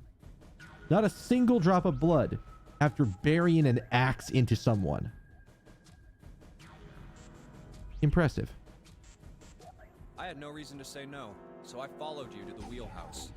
When we stepped inside, remember how you slipped your hand into my vest? You pulled out a piece of paper, the one I used to cheat during the vote. But that wasn't really what you were after. Your true purpose had been to slip the watch into my pocket. It wasn't a very good plan. Had way too many holes, and someone saying the wrong thing could have brought it all down around you. You must have been desperate. But what made you willing to risk it all to do it? Ace. That was the only thing Junpei hadn't been able to figure out. Musashido's murder is the only one I don't understand. You obviously did it. But why? Oh my god. He thought it was Zero. He absolutely thought it was Zero. Because of this. He slowly reached down and pulled something out of his pocket. It was a folded piece of paper. What's with the paper? Just read it. Junpei took it and opened it. See? This is what it said. Number 1. There are 2 ways you might survive this ordeal. The first is to win the Nonary game. The second is for you to confess your sins of 9 years past. I have prepared a camera in the captain's quarters. The images captured by that camera will be streamed through a satellite and distributed across the world. Oh. Simply look into the camera and repent. Once you have confessed everything, I will release you from this ship. To make your confession more credible, I have left you a witness in the captain's quarters. Perhaps he will confess with you. The decision is yours. Do as you please. Oh. 0. When I awoke in that room on D-Deck, I found that in my pocket. That was why I chose door 1 when we voted. If I went through that door, I knew I could get to the captain's quarters. As you said, I knew how to enter the wheelhouse. My plan was to find the pocket watch before anyone else. If I could, then my alibi would be set. At least, that was the plan. Unfortunately for me, you got to it first. And you even fucking knew where the pocket watch was. Ace, wow, you're bad at this. That sleight of hand was the best I could manage on short notice. You meant to kill him from the beginning then? Musashido, I mean. I only knew Musashido was the witness after I reached the captain's quarters. I asked him, and he answered. He seemed groggy. Perhaps he had only just awoken from sedation. I suppose Nijisaki was in much the same state. He seemed confused and disoriented when I encountered him. But yes, you are correct. I intended to kill him from the beginning, even though I didn't know who he was. I proceeded to the captain's quarters in order to remove this so-called witness. Ace confessed to everything. What energy he had left with it? What energy had left him with the truth? What energy he had left? This sentence feels weird. what energy he had left him. What energy he had. Fucking split your sentences. What energy he had left him with the truth, and he sagged on his knees. Although he had confessed, his sins were not forgiven. Junpei felt revulsion for the pathetic man on the floor near his feet. But in among the revulsion was a hint of pity. After all, Ace had not been the only person who murdered those 3 men. Junpei spoke quietly. Yes. You figured it out, haven't you? You were being manipulated. Yes, so it would seem. I was little more than a puppet. In many ways. Everywhere I went, everything was already prepared. The Reds in the large hospital room were dismantled. Nijisaki was dressed like Snake. There was an axe in the captain's quarters. Musashido was delirious from the anesthetic, so he couldn't fight back. Nijisaki as well. In retrospect, I can't understand how I could have fallen into such a simple trap. But yes, this was a trap. It was Zero's trap. And I fell for it, hook, line, and sinker. I did everything he wanted me to do. Yeah. By manipulating you, Zero was able to kill 3 people and keep the blood off his own hands. All of this was revenge for what happened 9 years ago. That's why this nonary game happened. Am I right, Santa? Junpei looked over at Santa. As Junpei spoke, he stood up, his legs still shaky. Huh? What the hell are you talking about? I don't know any... Ain't no point trying to play dumb anymore, Santa. Actually, I guess I should call you Aoi Kurashiki, huh? Seven's face was sad as he spoke. Memory came back to me, kid. You're Aoi Kurashiki, no doubt about it. Never thought I'd be back in this room talking to you. But hey, I guess this was all part of your plan, right? After all, the person who planned the nonary game this time around was Zero, and Zero's you. Looks like you really do have your memories back, huh? Santa's smile was sarcastic and something else. Well, I guess there's no point in hiding it then, huh? Yeah, you got me. I'm Aoi Kurashiki. He's like, he said, but I'm not Zero? I was one of the kids in the nonary game 9 years ago. I made it out. So did Snake over there. But there's one thing... No, I guess there's 2 things you got wrong. Number 1, I ain't Zero. Sure, bitch. Sure, all right. What? Wait, what? Sure, I was helping Zero out, but I'm really more of an assistant, like a secretary. Are they going to say Akane was Zero? Because Akane is the only person left that we haven't... So, based on what we know, the Akane that's like fucking over to the side over there is not really Akane, because the Akane that is Santa's sister already died. So again, the question that we're sort of dancing around, who the fuck is over in the corner? But an assistant's only an assistant. I didn't come up with all this. All I did was follow Zero's orders. Then, if you're not Zero, who is? Calm down there, Junpei. Didn't I say 2 things? You made one more mistake. Junpei, you just said all of this was revenge for what happened 9 years ago. That's why this nonary game happened. Wait, if it's not for revenge, then you fucking what? But that's not it. Revenge isn't the only purpose. Oh. There's another reason you guys were playing the nonary game. To save someone. Save someone? Right.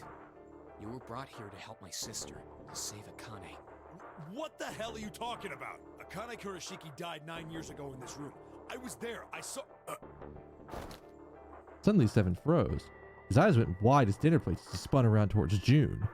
Junpei followed his gaze. What? How did no one notice? How? He was gone. Where June had been, there was nothing. What the hell? Where is she? Where's Akane Kurashiki?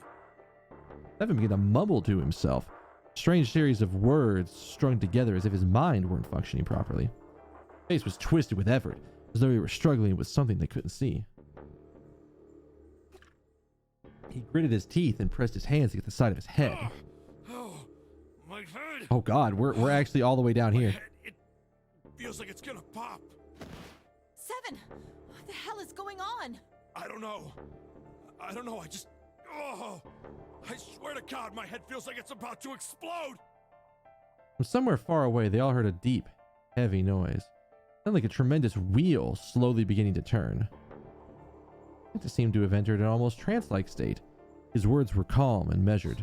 What was the Nonary Project? I'm sure you know already, but I'll tell you one more time. It was a project designed to test a particular phenomenon. And what was that phenomenon? For two organisms to communicate with one another in the absence of physical contact. The morphogenetic field theory.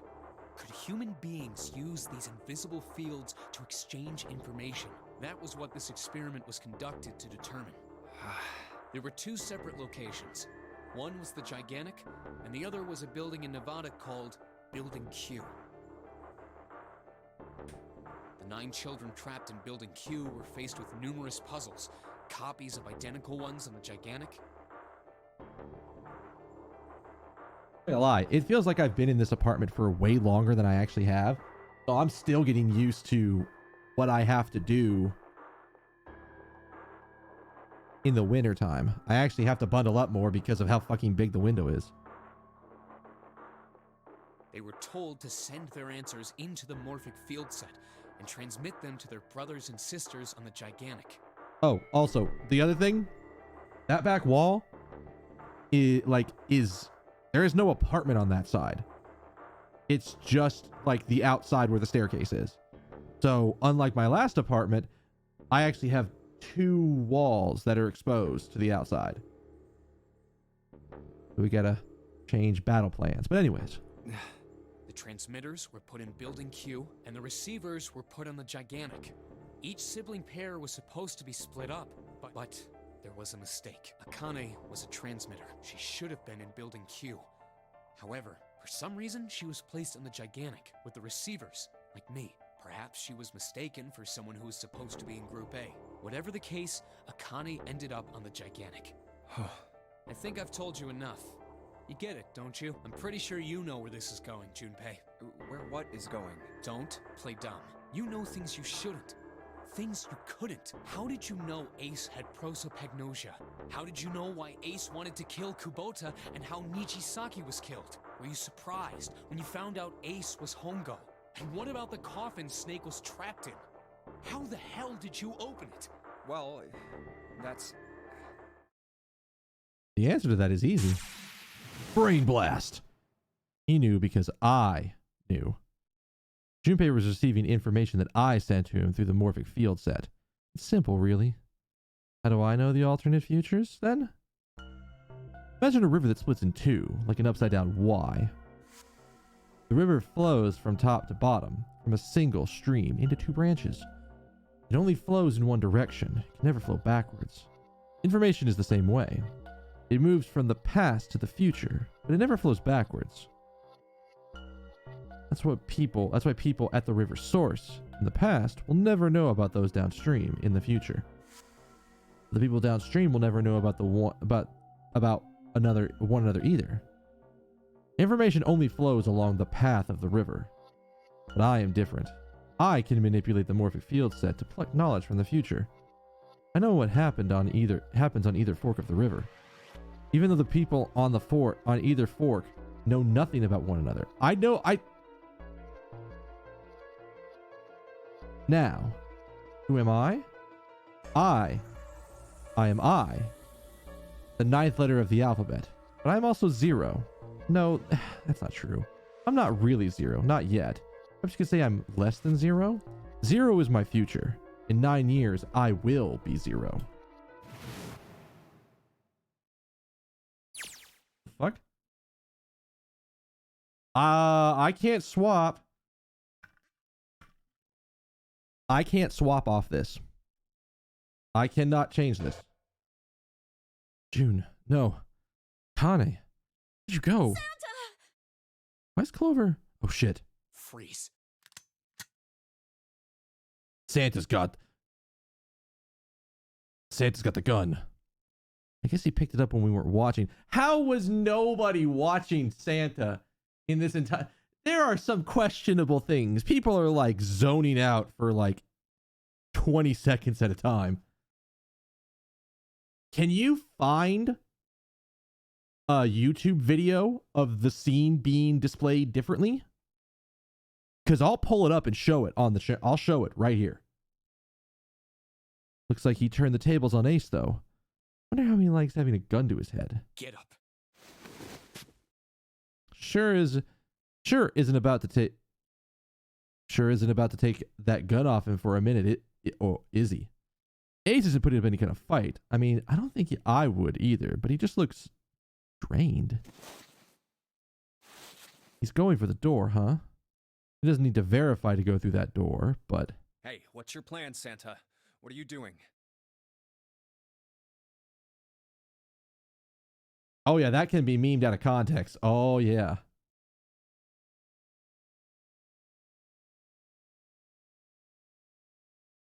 Can't get to the numbered doors with just 2 people. What the hell is he thinking? Didn't I tell you? I'm Santa Claus. It's time for me to go make a wish come true. That's it? That's all he's gonna give us? What the hell does it even mean? Shit, they're out.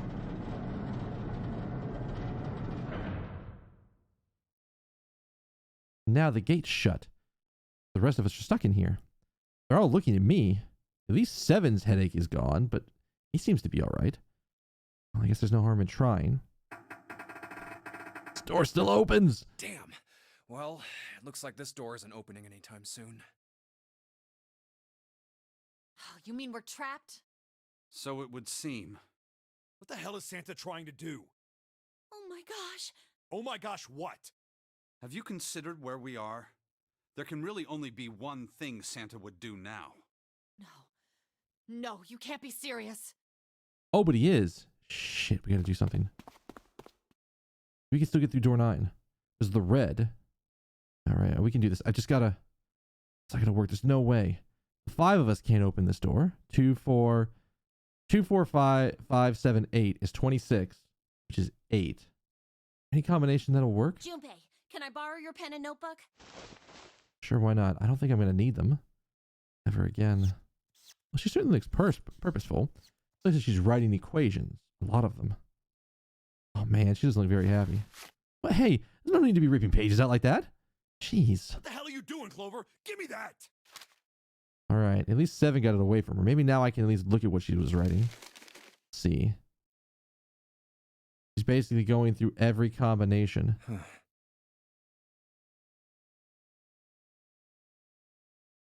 You have to leave Lotus behind. What? And there's no other way? Lotus. Looks like she figured it out, though. Man, this is just too cruel. It's okay. Go. Lotus. Come on, you know we can't do that. Don't give me that. I'm sure you'd love to get rid of me. God damn it, you idiot! Oh, where the hell did that come from? She expected about as much as I did. If you're not... Look, it'd be bad, alright? For a cop, he sure doesn't have much confidence. Yeah. If there weren't assholes like you around, I'd be out of a job. Uh-huh. Look, I'm just not leaving you behind, alright? End of story. 7. He's right. I'm not leaving you either. Me too.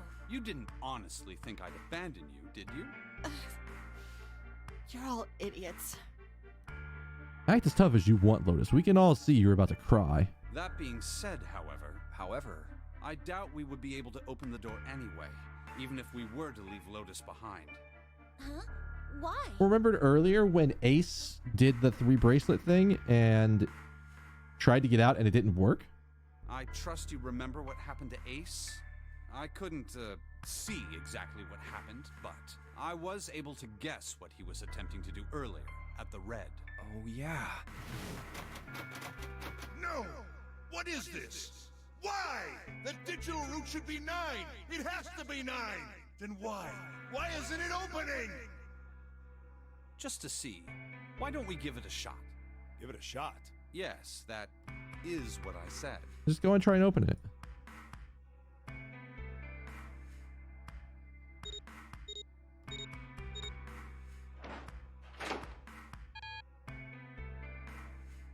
You were right. It ain't opening. But it did open 9 years ago. The digital route was 9 then, I'm sure of it. You think maybe they changed the settings? Perhaps. Shit. We can't get through the door. We can't get out. The walls are way too high. There's no way in hell we could get to that hole 7 popped out of 9 years ago. All we can do is stand here and stare at the door with a 9 on it. I guess this is it. This is the end.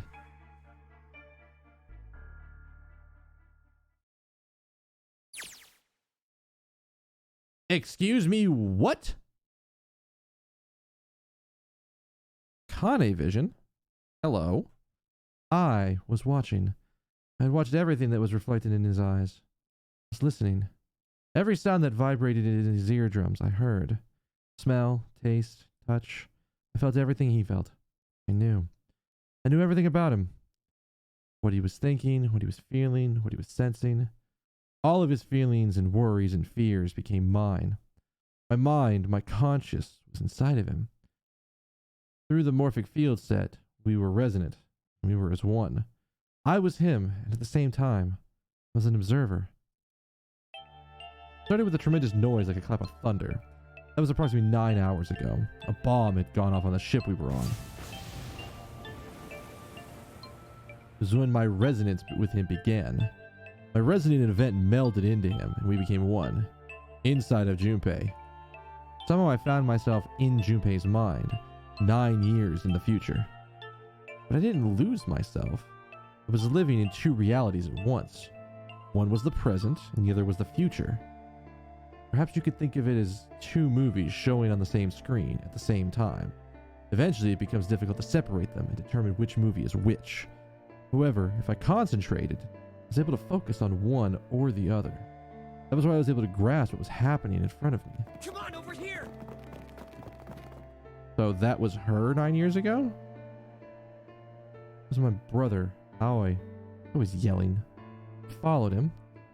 Around me were 7 other children. So then... that is Snake? We don't know any of the other kids? You know, like they were about my age. Hurry up! We ran down a long, straight hallway and burst into a large hospital room. I don't know what the fuck's happening. Everyone was arguing. 2 of the boys got into a fist fight. A girl watching them began to cry. I want to go home, she cried. I want to go home. The girl slapped the crying girl and glared down at her. It had been 2 hours since the notary game began. We were starting to fall apart. But just when all hope seemed lost, Light started talking. He was blind.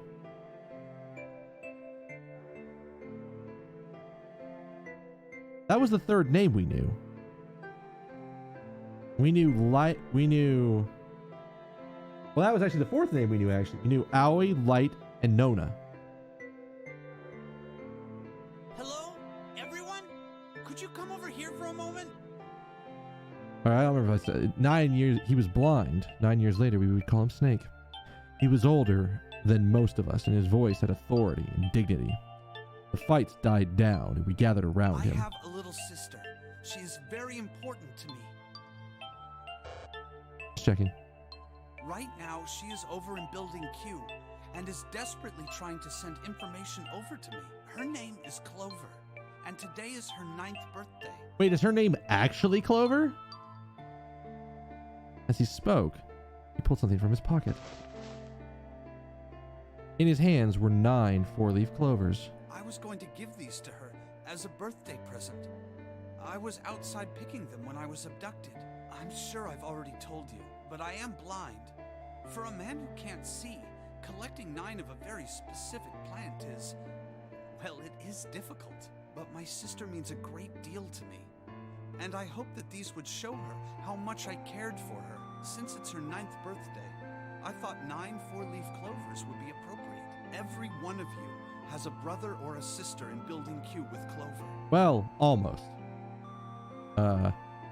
Not these 2 people.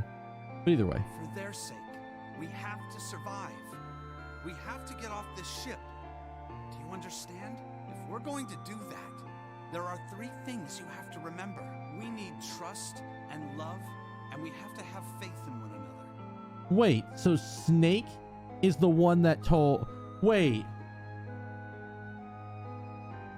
So Snake is the one that told it to Santa. Santa told it to us, and then in a different timeline, we told it back to Clover.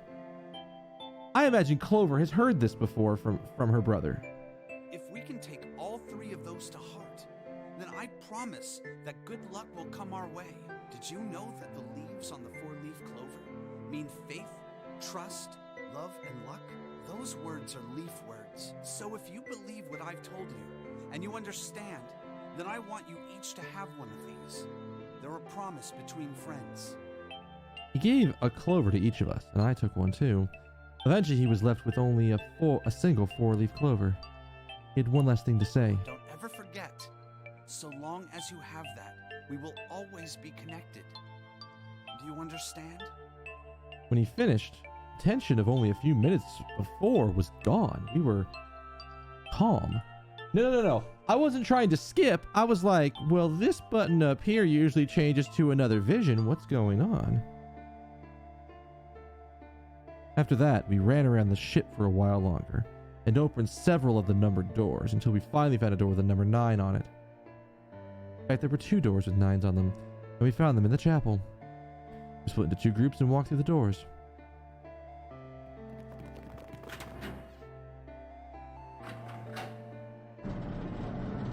Why did they look around the incinerator area? Or did they and they just didn't do it the first? I don't know. Before long, we all found ourselves in a room with a ceiling that looked like an upside-down funnel. For some reason, this room had another number 9 on it, but this time it was only 1. But if there's only 1 door, that meant only 5 people could escape. What are we gonna do? There aren't any other doors. We began to panic. Then, as if things had not gotten bad enough already,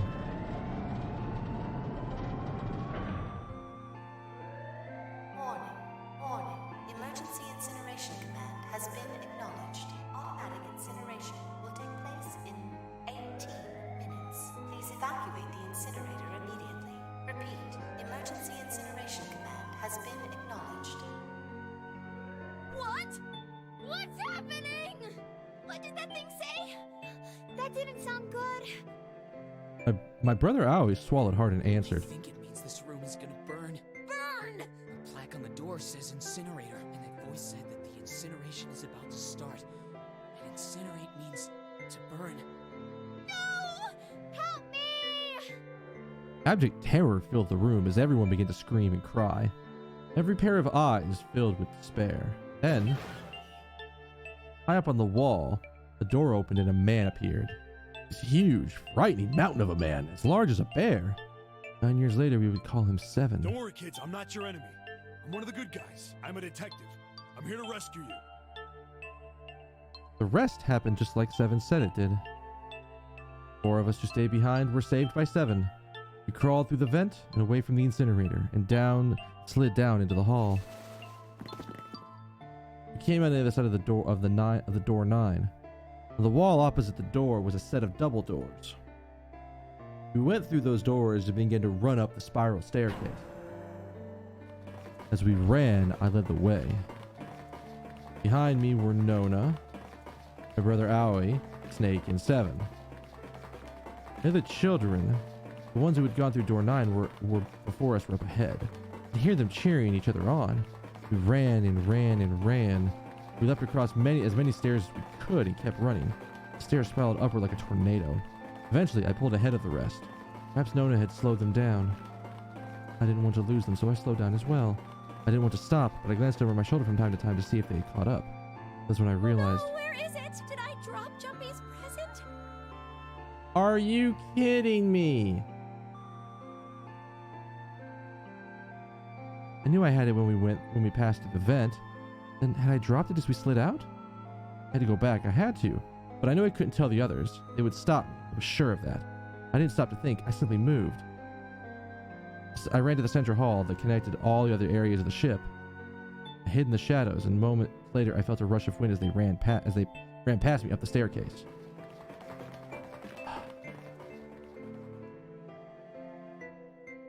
I understand she's a kid. But what? Why? I waited until they were out of sight, and then I ran. I moved as quiet as I could, down and down and down. Finally, I reached the bottom deck. I ran into the hallway and looked around frantically. There it is! What is this present? It was just where I thought it would be, sitting under the opening of the vent. I ran over and snatched it from the floor, but as I ran back towards the stairs in freedom,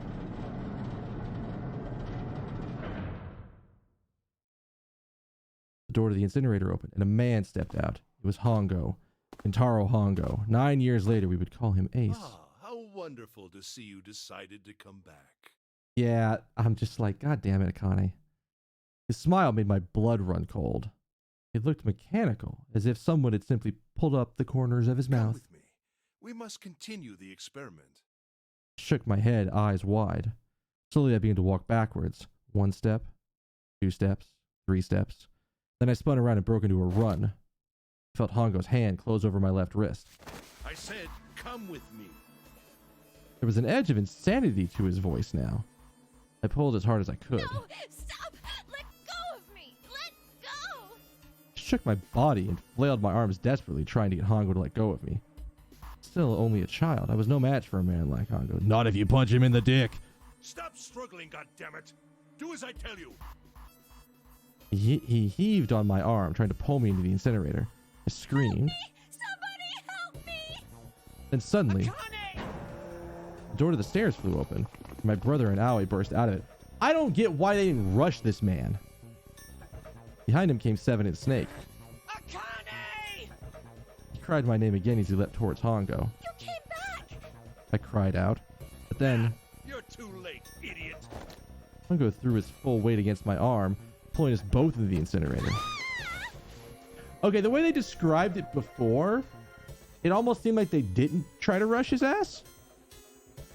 The force of it threw me onto the floor. I scrambled to my feet and looked towards the open number 9 door. Hongo stood between it and me, but behind him, I see my brother, fists clenched. Those fists never reached Hongo.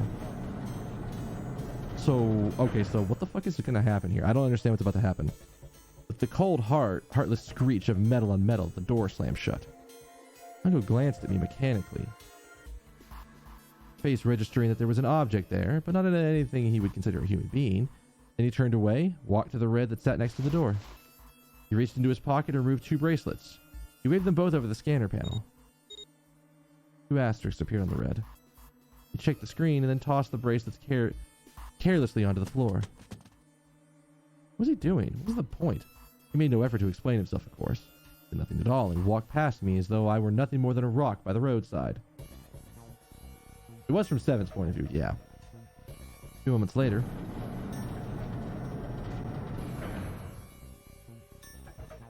the 2 doors slid shut as well. Faintly, I could hear someone pounding on the door behind me. I turned around and ran towards the door with the 9. Akane! Akane! Are you okay? I hear a voice from the other side of the door. A worried, frightened voice. My throat was already raw, but I screamed as loud as I could. My voice echoed lonely around the empty room. What should I do? I think I'm trapped in here! Where's Hongo? He went out the other door! What? Then it started again. Warning. Warning. Emergency incineration. Yes, we know. Incineration will begin in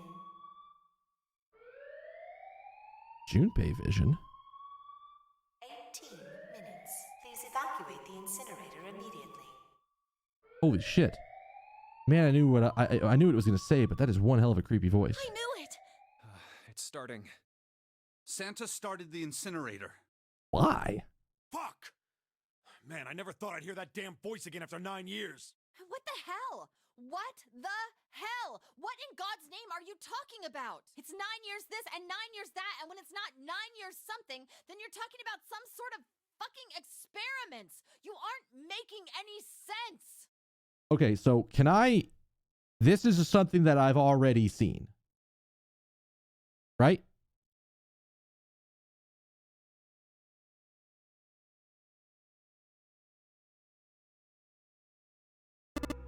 All right, hang on. All right, so we can pull this up. Give me a sec. I have this on every fucking scene in existence. Right? This one. All right. Perfect. All right. So we're all going to take a side jag. Everybody, are you ready? Because we're coming over here It should be that. All right. So, everybody, this is what it looks like in the actual DS game. The bottom screen is on the right was novel mode, with the left screen being adventure mode. So let's look at what this looks like, or what this looked like before. Maybe they changed the settings? Perhaps. Shit, if we can't get through the door, we can't get out. The walls are too high. There's no way in hell we could reach the hole that 7 popped out of 9 years ago. All we can do is stare at the 9 door. This is it. This is the end.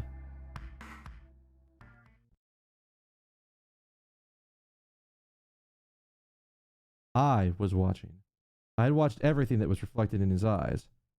So this is you said this is the bottom screen. I was listening. Every sound that vibrated in his eardrums I heard. Smell, taste, touch. Felt everything he felt. I knew everything about him. What he was thinking, what he was feeling, what he was sensing. All of his feelings and worries and fears became mine. My mind, my consciousness was inside of him.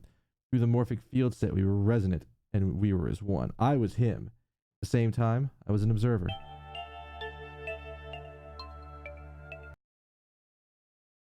So the speech lines were not in the bottom screen. So the idea was that it was definitely some other person that was talking at the time.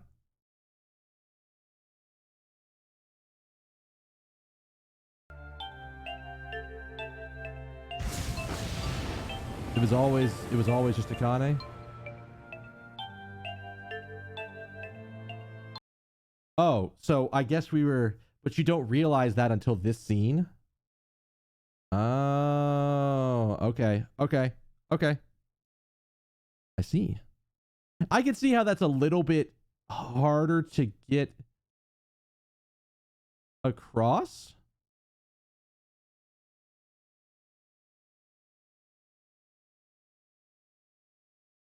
Wait.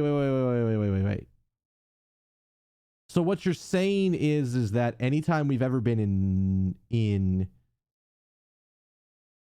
novel mode, it was always Akane that was reading that, or that was doing that? Was that what I'm getting across here? Is that what I'm understanding? Oh yeah, that is absolutely lost in this sense. Then absolutely lost in this sense. And adventure mode was always Junpei. Interesting. But now they now we get that confirmation, because adventure mode is now Junpei Vision, whereas novel mode was renamed Akane Vision. Oh, okay. Yes, that is absolutely lost. I didn't catch that.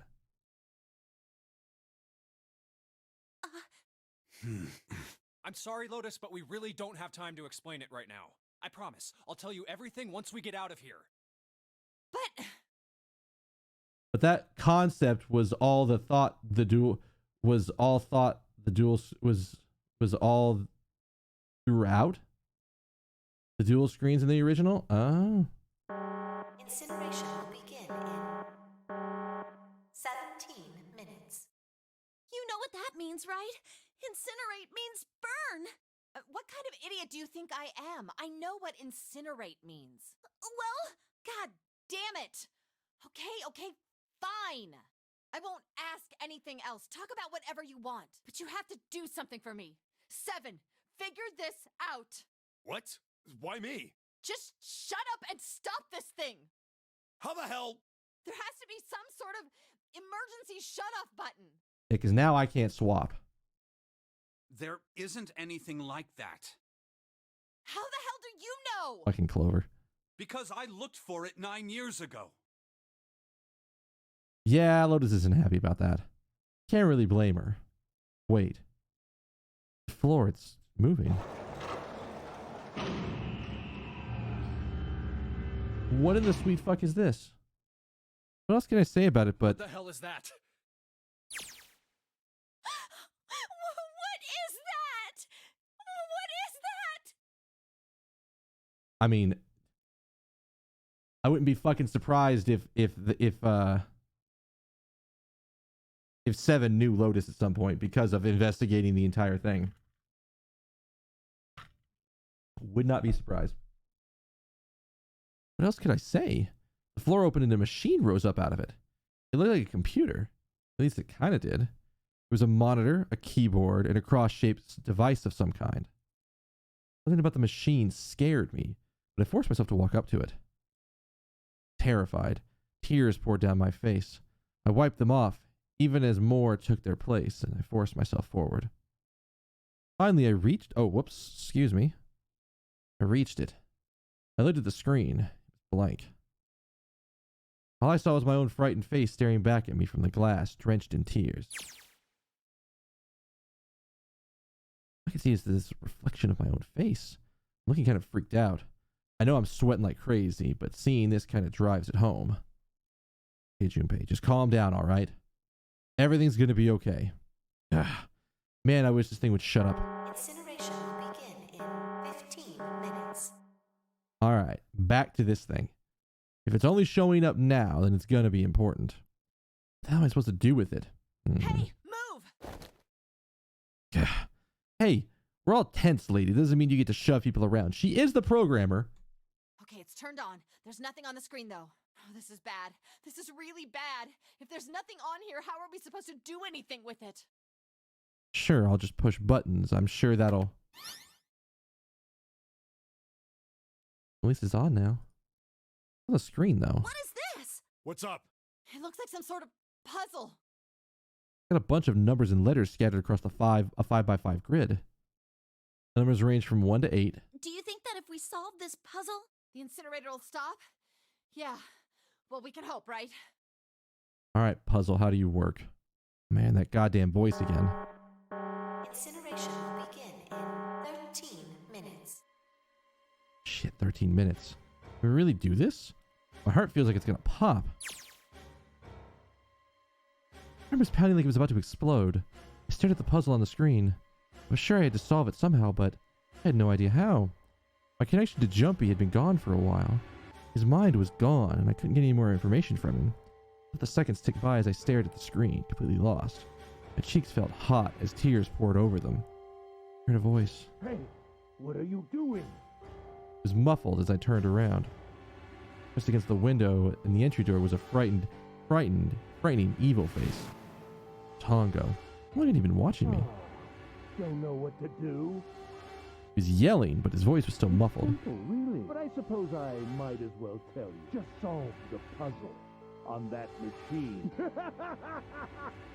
His laughter was muffled, but by the door, but it still tore at my heart like claws of a vicious monster. I bit my lip and glared at Hongo, struggling to hold back hot tears. You're a terrible person! I hate you! Oh, my. How could you call a gentleman such as myself a terrible person? That's not very nice. I actually hope Santa just shoots him at this point. I'm quite fair. I don't use tricks or play dirty, you see? I've even left you a way out. A way out? Didn't you hear me? All you have to do is solve that puzzle. Do that, and you can stop the incinerator. what's the point of stopping it? You'll only capture me and make me do this all again. I'm not going to listen to you. If you're just going to throw me back in here, I might as well just die now. My goodness, haven't you listened to anything I've said? I told you, I'm a fair man. Huh? If you solve the puzzle, the verification function of the red will in turn activate. If this experiment is to deliver valid results, there must be a chance of success. If you succeed, you will escape. The verification function of the red? Then I remembered. Before Hongo left the room, he had scanned 2 bracelets into the red. Ah, so you do remember. Right now there are 2 numbers in the red. The first is 1, and the second is 3. Say, Akane, what's your number? Remember, again, everyone, talking is a free action. I looked down at my left hand. The face on the bracelet showed a 5. 1 plus 2 plus 5 is 9. I ran to the door with the 9 on it. I grabbed the red and pulled my hand against the scanner panel. Ah, the verification won't work, so we can't. Okay. That's what he meant. You really aren't one for listening, are you? I hear Hongo's muffled voice across the room. I've already told you, didn't I? Once you've solved the puzzle, the verification function of the red will activate. Oh, is this why? Oh, is this why it didn't work when Ace did it before? Did he just forget? In other words, if you haven't solved the puzzle, you can't enter your number. What kind of fool are you? Why are you doing this? You could never understand. You don't know what it's like to spend every day surrounded by monkeys. Now start the experiment. Solve the puzzle. I can't! I don't know how! Of course you don't. Isn't that the point? You understand, don't you? Access the morphogenetic field and find the solution. I can't! Then you'll die. You'll burn alive. It's gonna be quite hot in there in a few minutes. Actually, don't Ace, don't or Snake or Santa, don't shoot him just once. Shoot him like in the leg first, and then maybe the other leg. You know, maybe then the hand or something, and the other hand, and once in the gut. The gut's always a really painful shot, and then I don't know. Pick your poison, shoot him in the dick for the last time, and just watch him bleed out. I don't know. Seems appropriate for this jackass. I imagine it'll be very painful.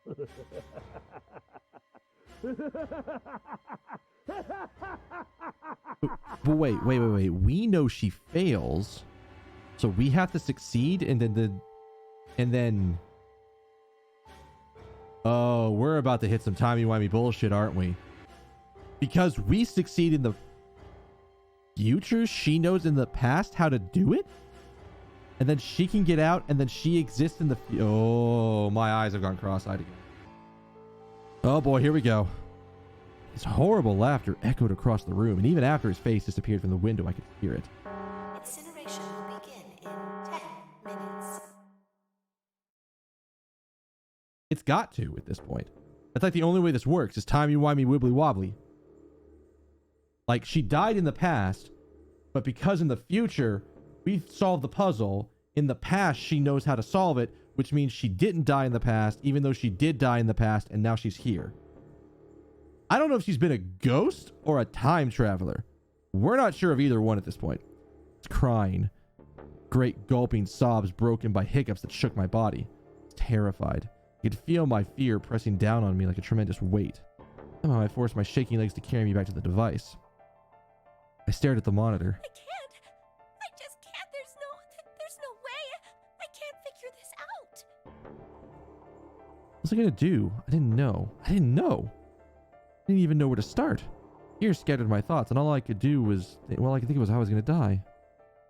My palms were sweating. My blood was boiling in my veins. Hot. Very hot. I couldn't breathe. I felt dizzy. My heart roared in my chest, as if it would pound itself to pieces.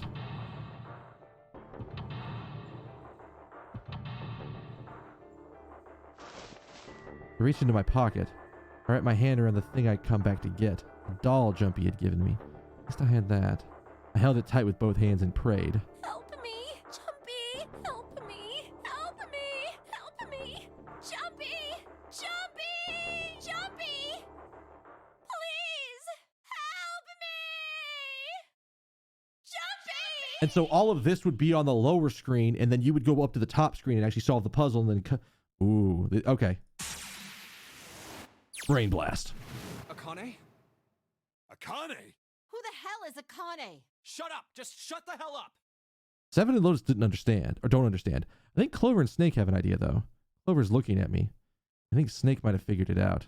No, it doesn't matter. They're in my way. Where'd she go? Maybe over here? Akane! Akane! Can you hear me? Akane! Say something! Fuck. Did something break our connection? I swear I just heard her. Shit. Akane! Answer me! Akane! Jumpy? I spun around. I heard a voice. His voice. I looked around. He wasn't in the room, of course, but I'd heard it so clearly. He was right there. Jumpy! I screamed as loud as I could. Akane! Jesus Christ. Okay, so this would have been even more like, we're gonna punch this home, because this would have been bloop, bloop, bloop, bloop, bloop, bloop, bloop, bloop.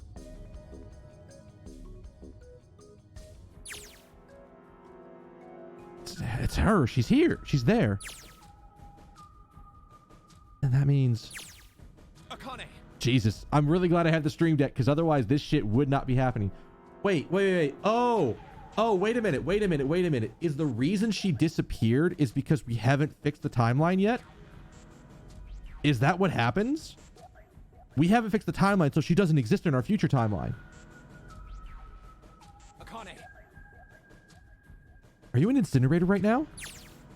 Yes, I am! How did you know? Couldn't believe that he knew that. Now I understand what Santa meant. There's only one way to help her. You were brought here to help my sister. To save Akane. Fucking timey-wimey, wibbly-wobbly bullshit. And I love it.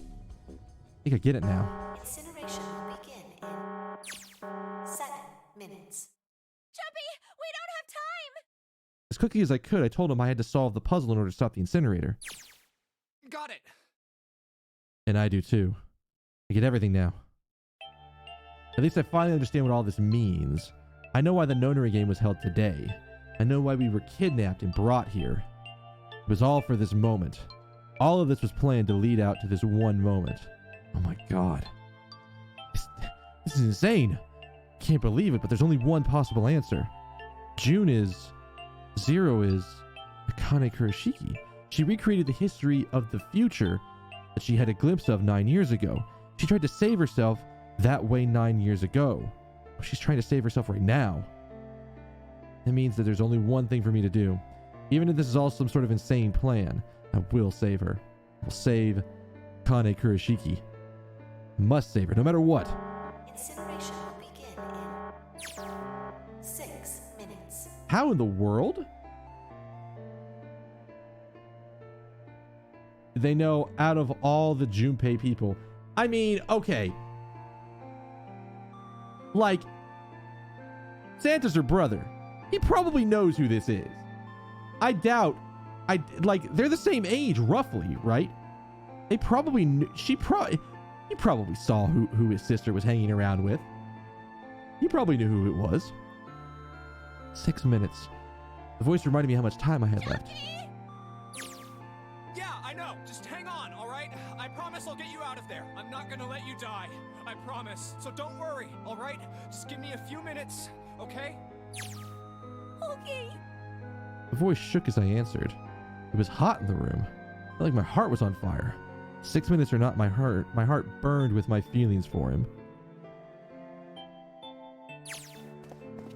Alright, time to get to work, Junpei. Snake talking to them about something? Whatever, it doesn't matter. Get out of my way. Hey, what are you... Just trust me, okay? Sorry, Lotus. I didn't mean to snap, but there's a lot more at stake here than your pride. I'll apologize later, alright? Now, then, let's have a look at this thing. We've got numbers all over the grid. The panels are out of order. Do I just need to switch these out? Staring at it isn't going to accomplish anything. I have to try it.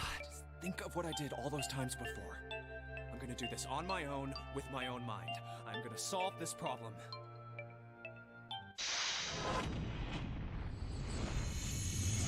Seek a way out. That wasn't the right button.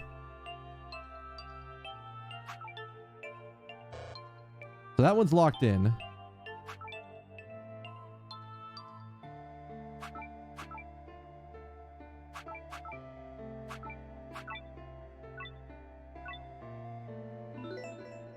Okay.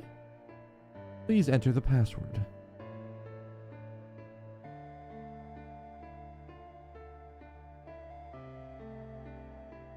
What the fuck?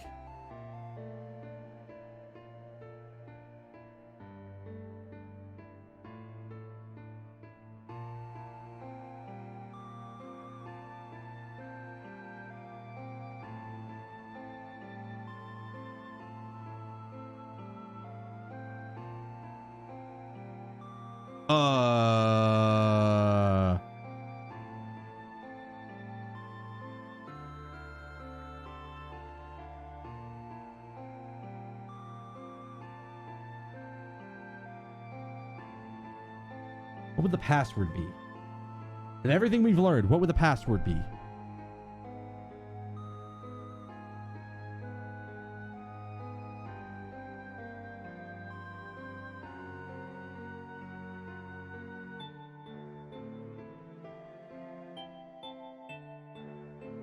There's so many different things at this point. Oh, I saw that right away. I was like, all right, clearly it's just swapped them out because it's like, you know how your brain, if you have like the beginning of a word and the end of a word sort of kind of okay, your brain can fill the rest of it out. The password part was easy. I was like, oh, as soon as I saw I could swap them, like, well, that makes sense. Dink, dink, dink, dink, dink. I didn't even go for it.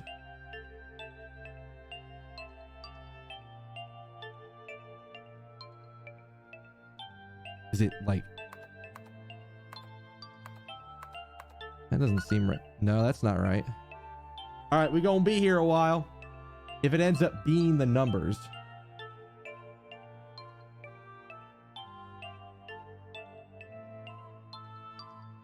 Yeah, shit, what was the...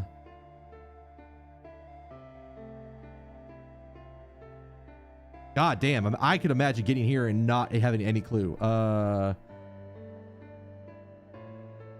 How many is it?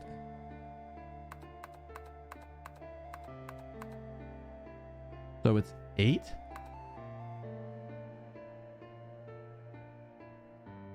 Wait. Okay, hang on. The puzzle's different in the original? Oh, fuck. Ah! How the fuck is the puzzle different in the original?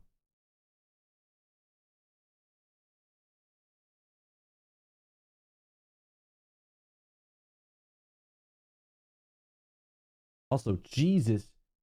Tap dance and titty Christ. That is loud. All right. Y'all want to take a quick side jag? Let's take a quick side jag. How the fuck was this different in the original? By the way, Jesus, I turned that the shit down. I'm sorry if I blasted your ears. Oh, fuck off.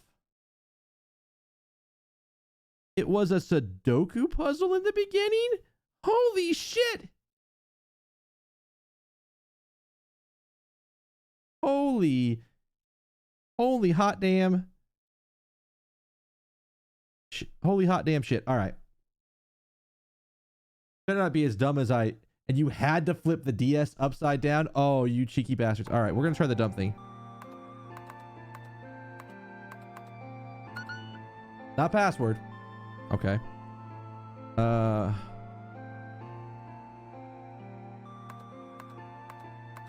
Nope, that won't work. That's too many. Password. I'm putting a password now then. Are there any hints? What the hell am I supposed to put in here?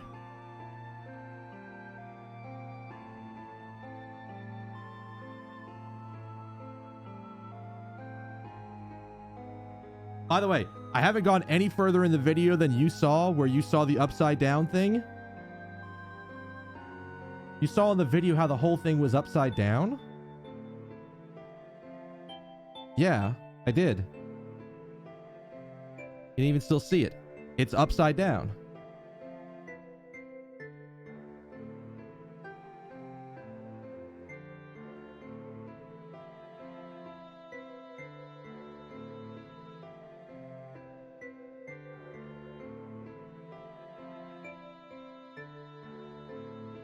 Yeah. Holy shit.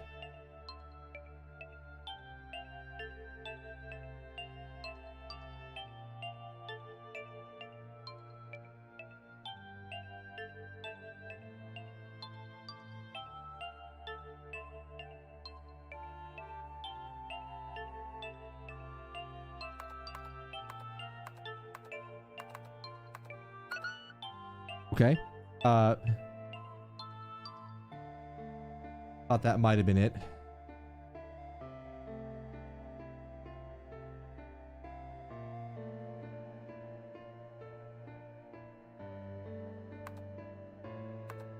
No.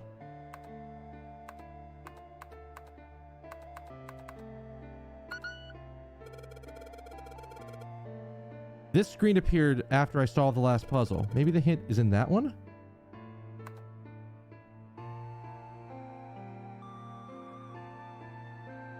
No, there's nothing.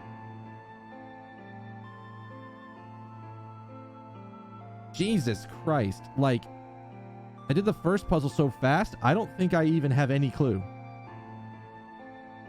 I think it has to be a number, but maybe it's the number of what happens if you were to swap password around. Can you give me the clip? Drop the clip in chat. I want to look at it. Because I literally buzzed it through it so fast that I don't even know. If you have a clip, drop it in chat. I'll pull that shit up and take a look. I would be so fucked if I wasn't streaming this game. This is a moment of, well, flip the table. I have no idea because I'm missing something. All right, let me see.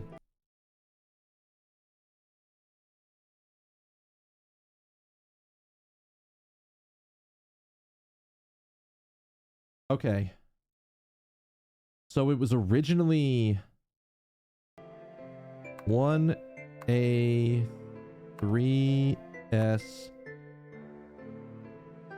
507D?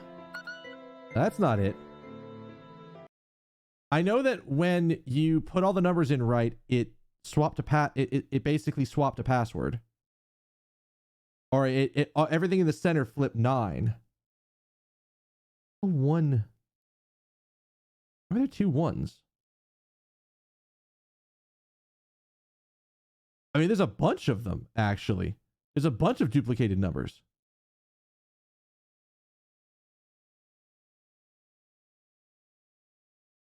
I don't know if this actually does anything for me or not. God, being in the car playing this game would have been a trippy mess. I mean, I think it's actually been far enough in my thing that I could have gone back and clipped it.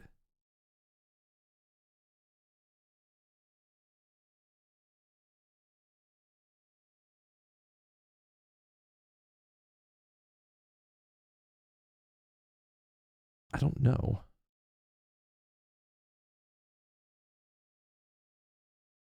It's not their last name. The last name's got one too many letters.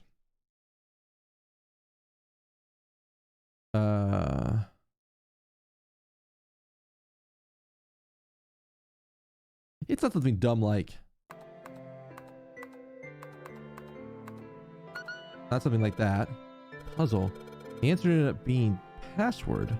And after was an extra space. The 9th square. Maybe that's the password?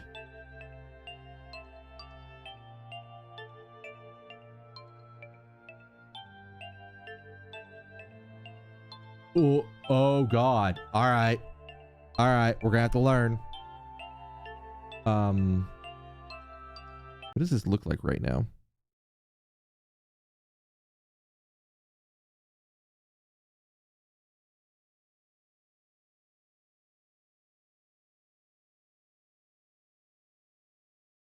Okay.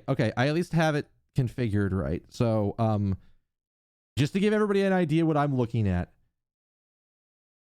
This is what was on the screen before we flipped it. Okay.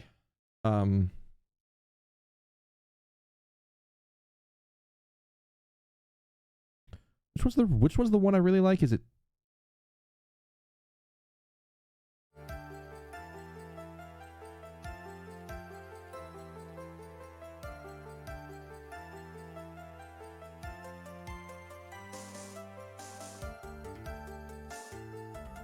the music from the game won't play and I need to do fucking get on here. So it said it was password at the end of it. The 1 is the only one that's like. No, the 1 is the other one that's saved.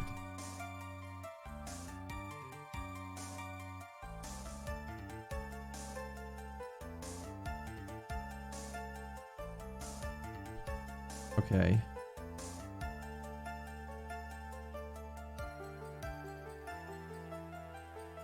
I'm actually just going to swap it here so you guys can see what I'm seeing and see if I can figure this out. Okay, so it originally started as 1A3S 507D, and then there's a blank after. He specifically said, it was password with a blank at the end is what it ended up actually being.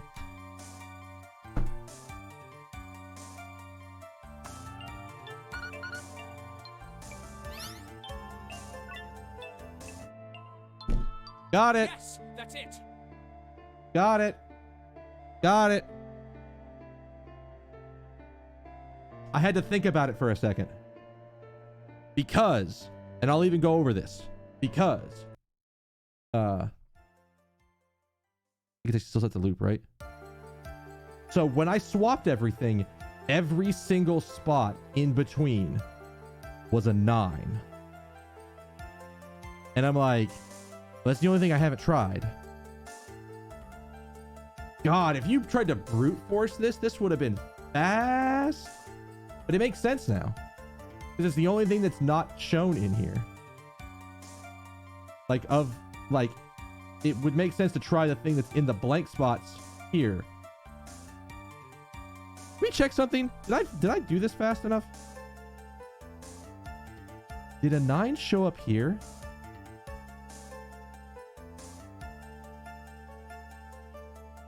No. Okay. Ah!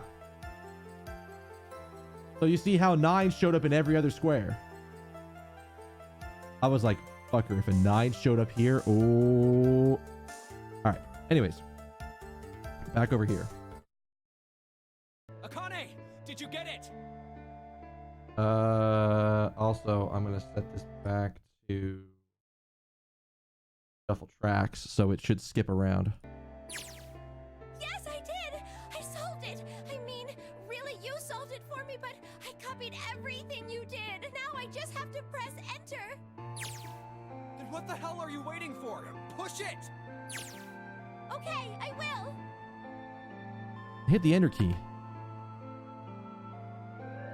Emergency shutdown command has been confirmed. Incineration system has been disabled.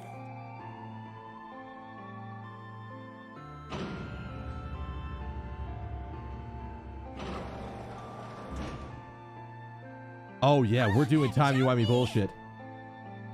He did mention the blank square. There was a point where It worked! It worked! The incinerator shut down! It worked! there's a point where I was failing and he goes, well, it said password and there was a blank after the fact. He did mention the blank square in like some of the extra some of the games sort of pushing you towards the hint. Tears rolled down my face as I cried out to him. They were a very different sort of tears.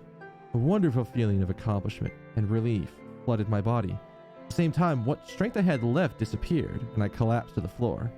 For a while, I just lay there, laughing and crying, enjoying being alive. Every time I thought about him, I thought my heart would burst.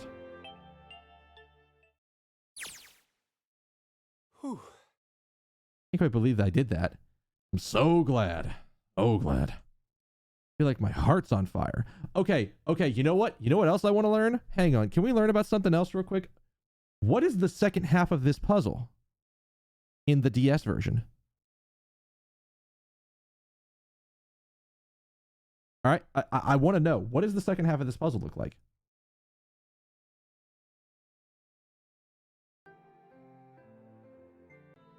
So you had to flip this upside down. And fucking do Sudoku.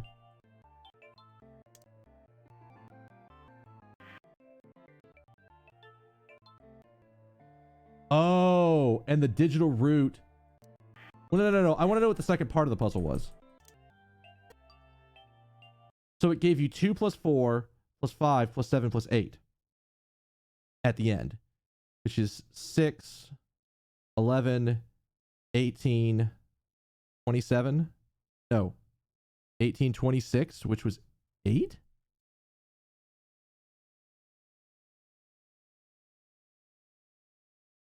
Oh, you literally just... Oh, okay. Well, holy hot damn, all right.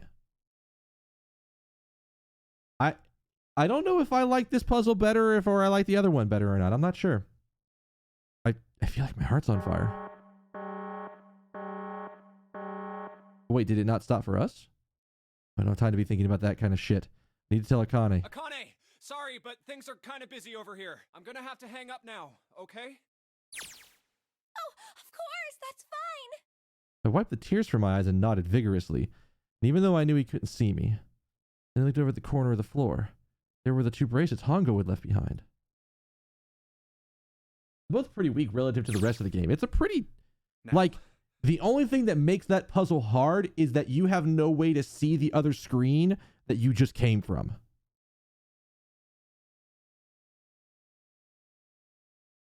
All right, now, well, Seven and Lotus don't look particularly happy with me. Not a very nice look to give someone who just saved your lives, guys. Junpei, are you... Okay. Shut it. Right, okay, maybe they have a reason to be pissed off. So what if I haven't pressed the enter key yet? All right, nothing holding me back now. Here goes. Wait. Incineration will begin in 90 seconds. It doesn't sound like it's stopping. What the shit? Why isn't it stopping? Okay, maybe I didn't hit the key hard enough. Just hit it again. And again. Again. Okay, that's not working either. The alarm's still going off. What the hell's going on? Got all the right numbers in the right boxes. It's perfect. So why the fuck isn't this thing stopping? Incineration will begin in... The DS handling it with 2 screens is actually a pretty good way to do it. 60 seconds. Wait. Of course. That's what the numbers that showed up after the puzzle mean. 2 plus 4 plus 5 plus 7 plus 8. Which is Snake, Lotus, myself.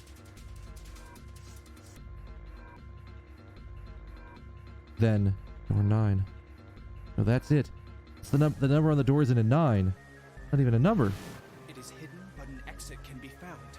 Seek a way out. Seek a door. Holy shit, of course. We just have to put the right number on the red and...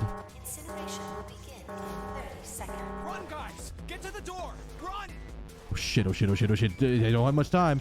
Man, I sure hope they trust me on this one or we're all fucked. Alright, no time to explain, just go. Verify your numbers on the red. Verify? Who? What combination? All of us! We all need to verify. Why? You really think this is a good time to ask questions? Just do it! Hurry, hurry, hurry, hurry, hurry. Incineration will begin 10 seconds. 9, 8, 7, 6, 5, 4, 3, 2. Jesus, this is gonna be close. Central gate has been opened. Incineration system has been disabled. Holy fuck. If that wasn't cutting it the goddamn closest I've seen, that was close. Thank fucking Christ. No time to be happy. Time to go. Hurry! We've only got 9 seconds before the door closes. Go, go, go! Come on, guys, move it. Okay, they're all through. Move it, Junpei. Just in time.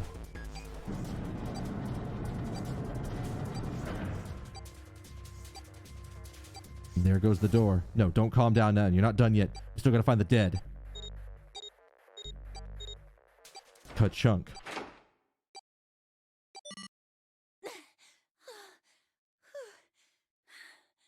So where did that other Oh, that's why the... Okay. We saw it in the 3DS one that when she solved the Sudoku when you solve the Sudoku puzzle, at the end, you get that addition string. But I guess that string shows up after you enter the password, and then it shows the thing on the other screen.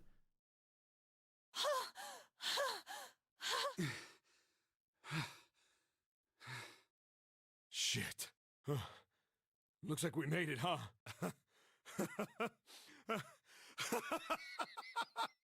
Man, that guy can sure laugh when he wants to. It's like Clover and Lotus are totally out of energy. Snake is shaking his head wearily. Just want to take a nap, but... Akane? Akane! Can you hear me?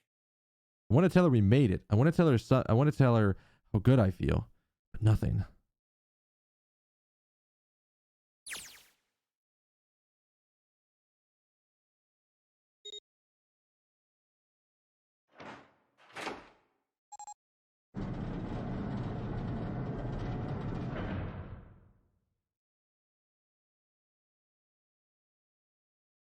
I had a funny thought just now. Not related anything to the game. It's just the way that I have this configured on my 3DS or on not my 3DS, on my Stream Deck. I actually have Akane's on the lower and Junpei's on the upper.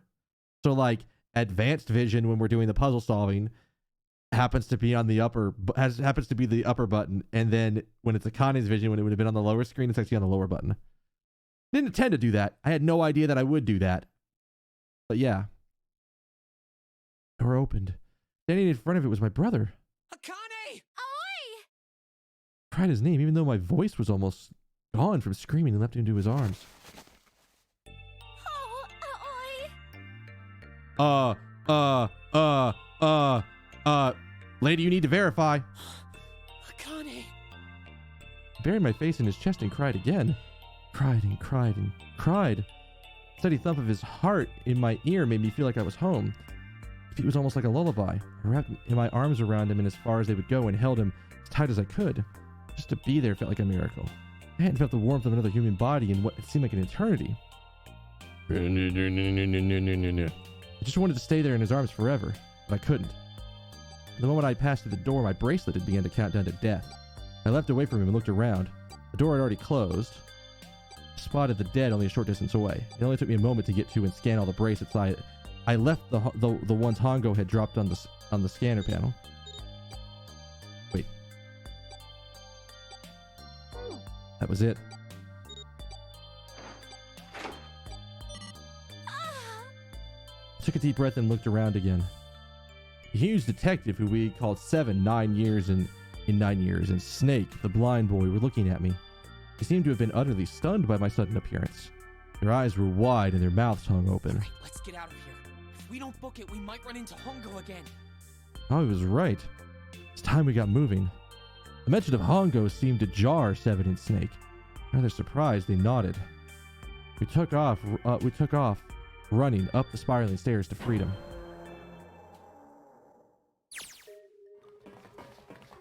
No time for more running. But if they can get us out of here, no wonder that we're running so hard. My heart's beating so hard I can barely hear. God, I can't wait to breathe real air again. Huh? Seven talking? Hey, Junpei, can I ask you something? What's up? That door, the one with the 9 on it. Why'd it open? Yeah, all 5 of us verified our numbers on the red. 2 + 4 + 5 + 7 + 8 is 26. That makes our digital route 8. It shouldn't have opened. That's not like you, Lotus. I thought you would have figured it out already. Huh? Why? Because you were the person who taught me about the idea of bases. Bases? Yeah. What are the 2 numbers in base 2? 0 and 1. How about base 10? That goes from 0 to 9, right? And how about base 16? 0 through F. After 9, it starts at A and goes from there. B, C, D, etc. You're right. In other words, A in base 16 is 10 in base 10. B is 11, C is 12, D is 13, and so on. So, what about it? You don't get it?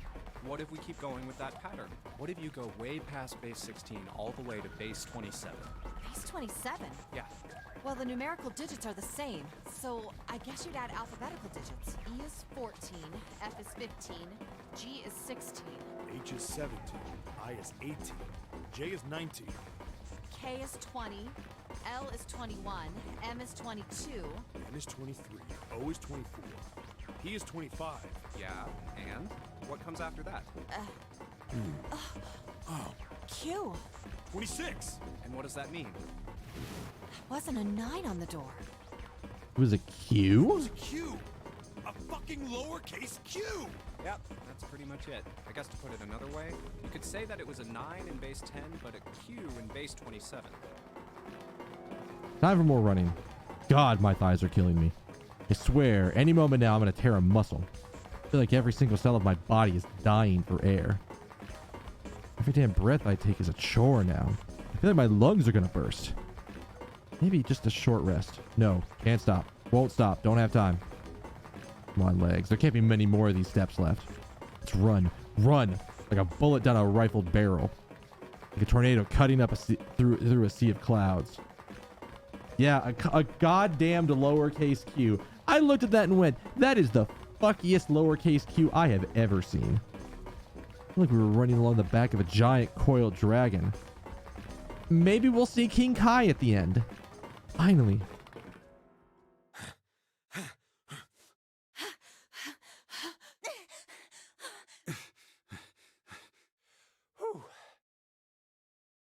Jesus, I can barely breathe. No, Junpei, no time to rest.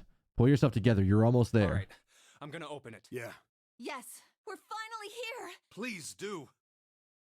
Sure, you look like a big heavy door, but you're the only thing standing between me and my freedom. And even more important than that, you're the only thing standing between me and Akane. You're gonna open, and you're gonna open now. Oh God, it's bright as hell.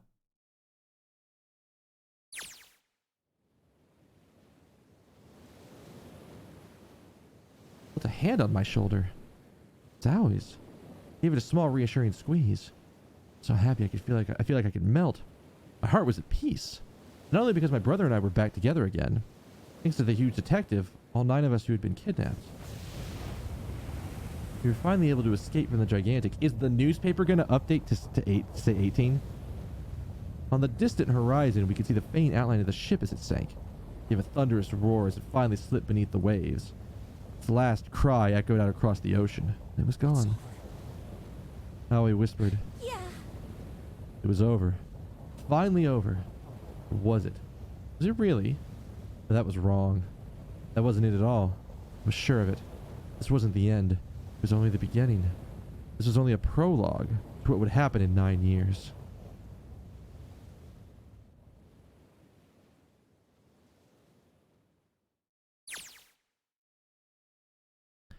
Yes, finally, air.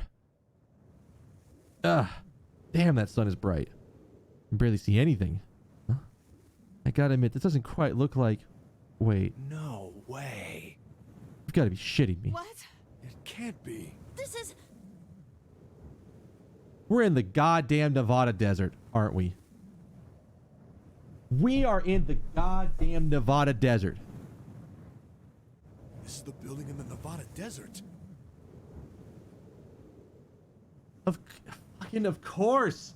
They built the exact same replica out in the desert and then just fucking left it.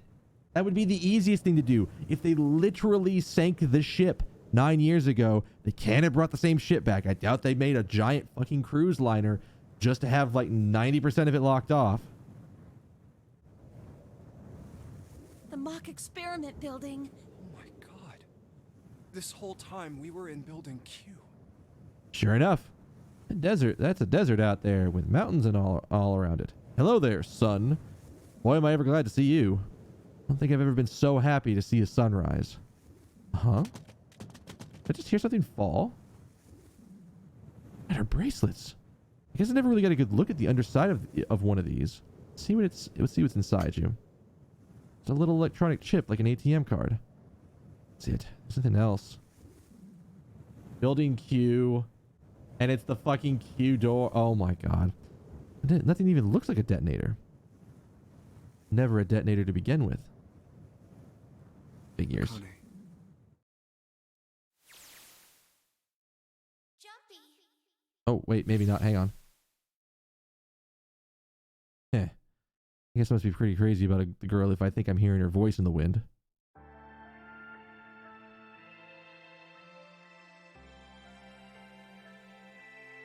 Game? Oh, okay, good. It's fading. Fucking Building Q. God damn. That was some good shit. That's all I got to say. That was some good shit. I think that's the entire timeline.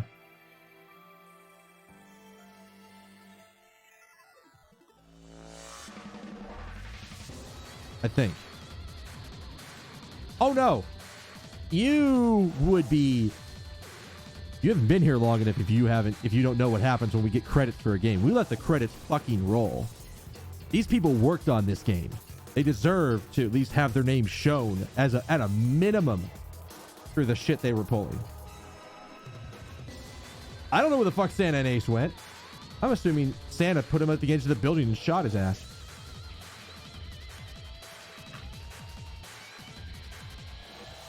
That's not the scene you want to show with that. You want to show the other one where he's looking at them typing skills.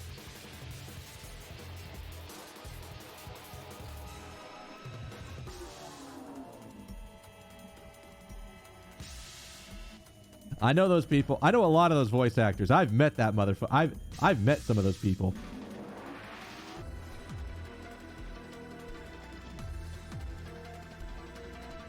Like, we have to assume at this point that Akane is safe because we timey-wimeyed her. We helped her in the past by solving a thing in the future and transmitting it back to a transmitter, which was transmitting to us.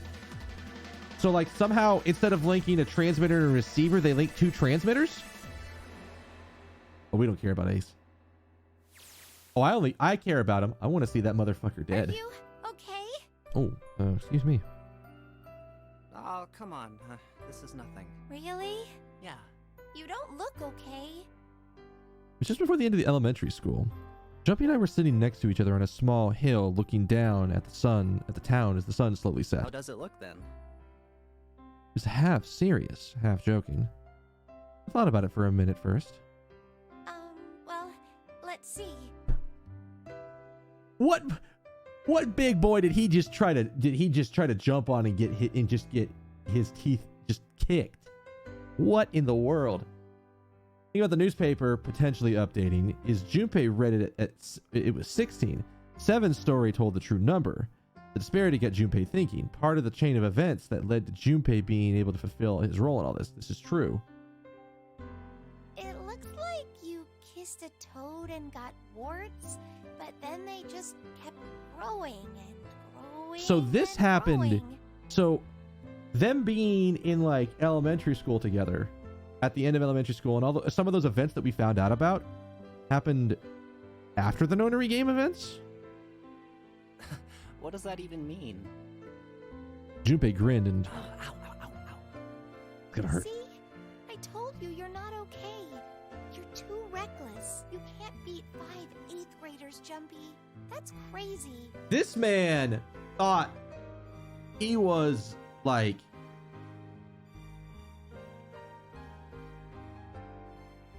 I thought he was fucking Bruce Lee and tried to jump in. I was gonna be like, what did I say? It would make sense. Bruce Lee could walk into a group of 5 people and come out completely unscathed, I think. Yeah, but I couldn't just stand there. I mean, don't you think so? I had to do something.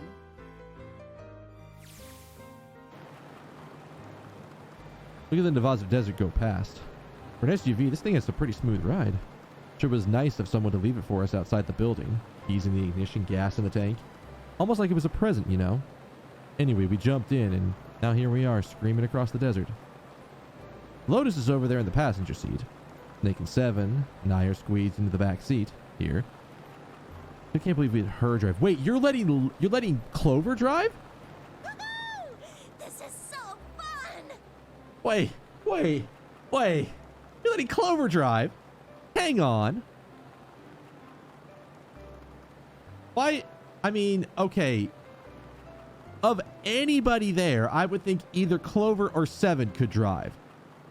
I could see Junpei not driving. But like, Clover? This is so awesome! Driving is so great when there's nothing around, and there's no speed limit. Hey, Clover, watch those bumps, all right? This car jumps even a little, and I think I'm gonna get crushed to death. Hey, shut it. I can't help if I'm big, all right? Suck it up. Why don't you drive, 7? I'm a cop. I ain't gonna break the law. Ha! He doesn't have an international license. Oh God, is that the reason? Yeah, but you could have sat in the passenger seat. Oh, hell no. There's no way I'm giving this seat up. And Clover, there's no need to slow down. I'm like, wait. Okay, I mean, I'm not saying she's not of age to drive. That's not what we're going with here. Lotus is of age to drive. And here's the other thing. In Japan, it's much rarer for people to have a driver's license, especially at Clover's age. Absolutely at Clover's age. There's much less reasons for someone of her age to have a driver's license. Not to say that's impossible. And I mean, there's also the thing that she may not be Japanese. But I had assumed that part of this was taking place in Japan. So, I mean, maybe I'm wrong, but I know part of it's in Nevada, but like there's trains. A lot more Japanese cities tend to be a lot more walkable. Even if you have to take a train to get to the next city, you could probably walk from your destination to like the school or something like that. Lotus, being the 23-year-old person that she is, probably has a driver's license. Eat your hamburgers, Apollo. The car Santa and June are in should be somewhere down this road ahead of us. Yeah, I saw some fresh tire tracks going out. There's no doubt about it. Then we've got to hurry if we want to catch them, don't we? Sure thing. Oh shit! God damn, she doesn't have to drive so fast. Man, I didn't even think a car like this could go this fast. We're sure throwing up a lot of dust. It was a couple hours after we'd run into the junior high students. They'd been hiding in the bushes on the back of one of the hills, drenching a kit in gasoline. Oh, so these like 5 like junior high students absolutely just need to just, I don't know. I'm trying to think of what I would do to somebody about to burn a cat by drenching it in gasoline and setting it alight. And I don't know what I would do, but I'm pretty sure they wouldn't be able to walk afterwards. The moment I saw what they were doing, Jumpy ran up to them furious. Hey, what the hell are you doing? They jumped on him. He quickly scooped the kit and tossed it to me. Caught it and ran for the police station as fast as I could. Help me! Officer, please! You have to come with me! The policeman and I headed back to the hill. All we found was Jumpy sprawled out on the ground with a face covered in big, swelling lumps. You couldn't run away after you threw the kitty to me? Kick in the dick. That's a starting point. I asked him. He stuck his tongue out through the hole in his mouth where a tooth had fallen out. I guess I could've... Then why didn't you? I didn't want to. I wanted to beat him up. Beat him up real good. Because of what they were doing to the kitty. Yeah, that too, but I think they were the ones behind those murders our first semester. Oh.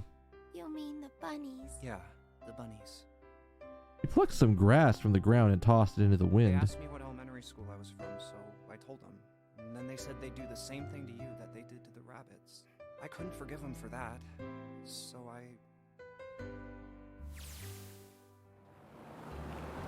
Hey, there's still some stuff I don't get. Of course, they probably don't know any more than I do. Ace. Well, I guess I should say Kentaro Hongo. Why did he create the Nonary Project? Anybody? Any ideas? Why don't you ask him yourself? Well, yeah, I guess I could. He's still in the trunk, I assume? Yeah, he is. Still tied up, I'm assuming, with his mouth taped shut. His eyes just look empty. No emotion. Wait, he's in our car? I mean, okay, I guess Snake left the criminal in the car that the detective's gonna ride in. Okay. He looks like he's just given up. I wonder if he even cares about what happens to him anymore. Hey, were you listening to us? Yeah, go ahead and try to pretend you weren't, you old bastard. Get that tape off your mouth. Oh, let's just not do this super fast. Oh, let's take our time with it. Oh! Come on, I know you were. Answer me. You'd at least look at me when you talk, man. I only wanted to see the faces. Human faces. The fuck? I thought if I could gain the ability to access the morphic field set, then perhaps I could see faces. By peering into people's minds, you could understand how they were processing the expressions of others. That's a really fucky reason for doing all this, but oh. That's it? Yes. If you want to put it simply. But if you are looking for a more philosophical answer, I can supply that as well. You see, the human collective consciousness... Yep, I think that's enough out of you, pal. Time for the tape to go back on. All right. So what's your second question? You said there were some things you didn't get, didn't you? Well, somebody's a little nosy. Well, my next question doesn't really have anything to do with you two. This is for you, Seven. reports about the whole Alice thing. What's the deal with that? Well, you see, 9 years ago, after I escaped from the Gigantic, I kept going after Hongo on my own. I'd catch him when he finally slipped up. During the course of my investigation, I learned a lot more about the Gigantic. I also found out about Bourdain and Alice. You're not really answering my question. Was there actually a girl who wouldn't melt at room temperature?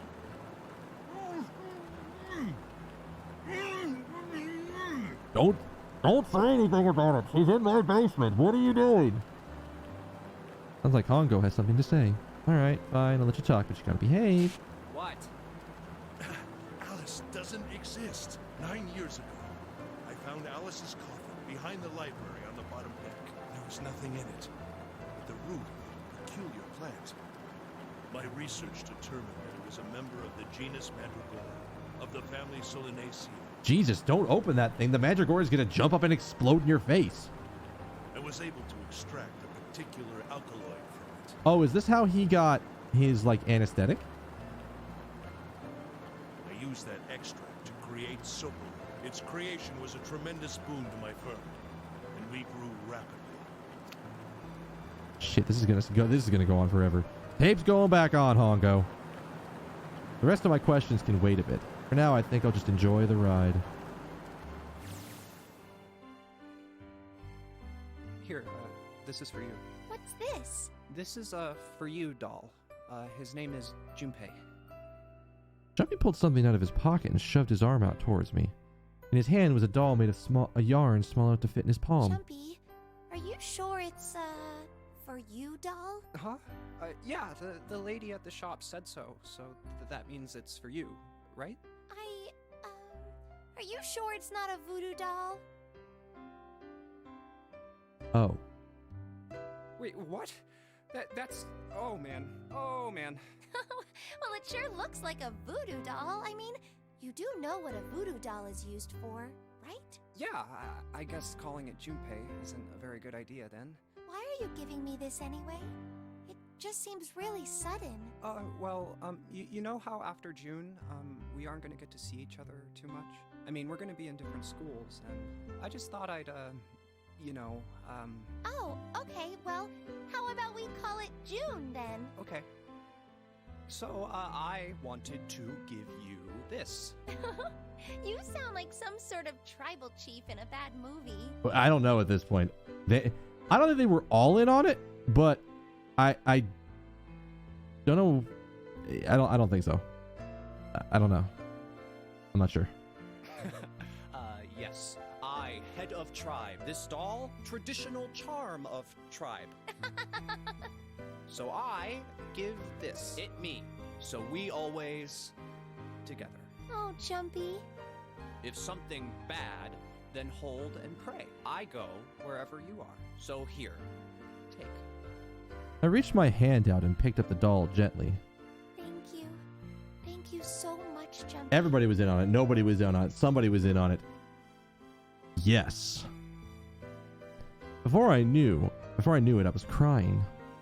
Tears streamed down my face, and I fell onto June's tiny yarn body. Oh, Jumpy. I'll never forget you, I promise. Jumpy looked straight into my eyes and just said 5 words. I'll never forget you either. The sky was a beautiful crimson red as it melted down towards the horizon. The last golden rays of sunlight stretched out across the city and painted themselves across the hills. We sat, bathed in the warm light of evening. The two of us, leaning gently against each other, or one another, shoulder to shoulder. The sun set, and we still didn't leave. We watched in silence as the darkness deepened, and one by one the lights of the town began to flicker on.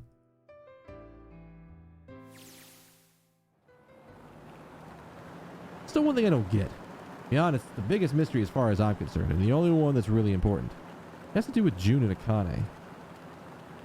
9 years ago she died in the incinerator on the Gigantic, but she's still alive now as June. But how? Was it because I tapped into the morphic field set and saved her 9 years ago? Alright, let's say that makes some kind of insane sense. If I did that, then how do I make sense of what 7 remembered? Snake makes sense. He's blind. He couldn't have seen her body anyway. But 7, he said he was sure he saw it. Does that mean there's some kind of historic discrepancy? Oh, wait. Maybe that's not it at all. There was one other logical explanation. Was what you told me the truth, Seven?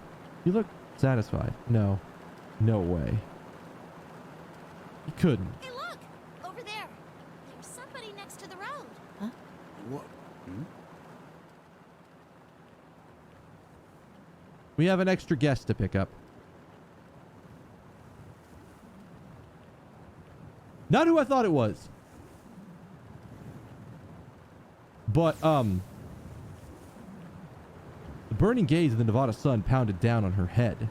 The desert around her rippled with heat. Standing there on that shimmering plain was a woman, her arm out and her thumb up. It would not be long before Junpei realized who she was.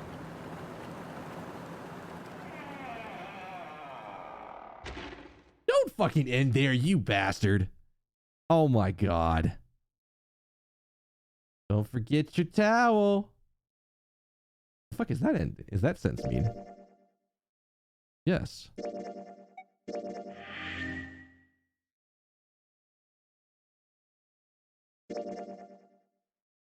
All right. So we have done it. That is everything for 999. So, in order to get the ending that we got, first we had to go down this side, through the 5th door, then through the 8th door to get all of this extra information. And then we came down here, we accused the culprit and opened the safe. And then we played it again, but this time we went through the 4th door and then through the 7th door to get these extra 2 pieces of information. And then to get the true ending, we went through the 1st door. And then we went down here.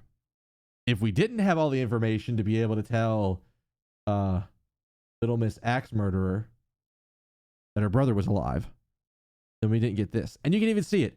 You can even see that this is locked. And this probably would have popped up as a yellow thing.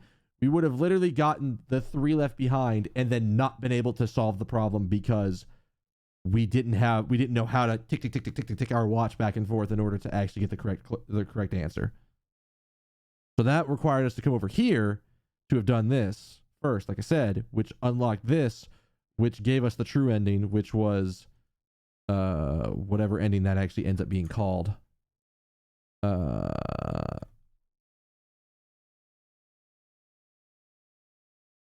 The ending is not listed.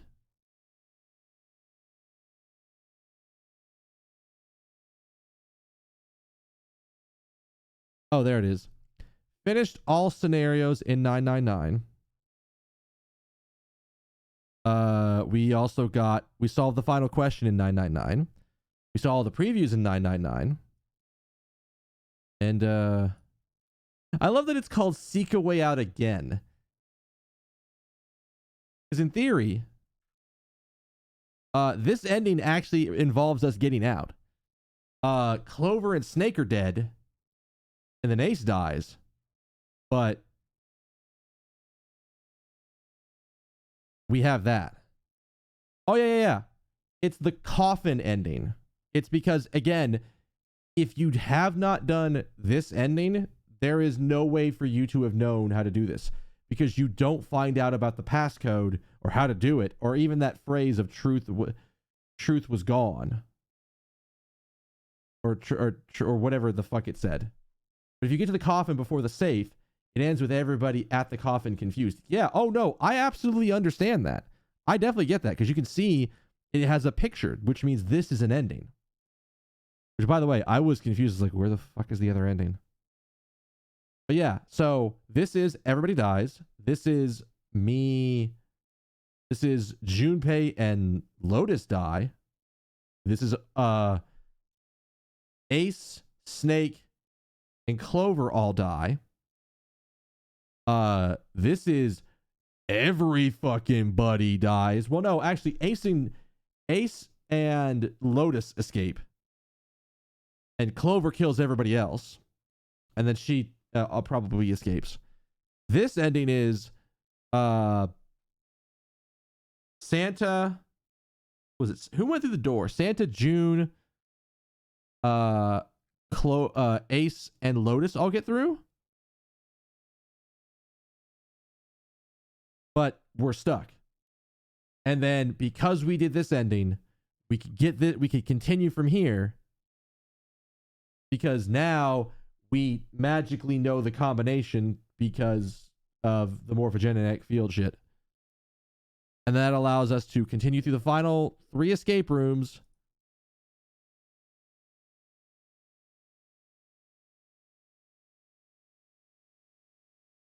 And get out. Oh, that's why that's called that. Okay. So one of the achievements is called for doing this is solve the final question in 999, which is assuming the thing you do to get out of the incinerator. The puzzle that I was like confused on for a little bit is the achievement for that is called, is that your final answer? And the escape for that is called the final question. He was never in the original. Oh boy. All right. So. Whoa, whoa, whoa.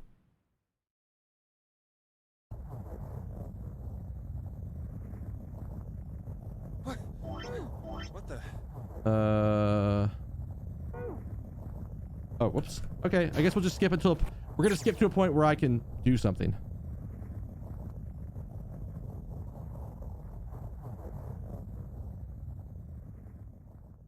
I think it just restarted. It did, but we're gonna skip to the end so I can get to the menu.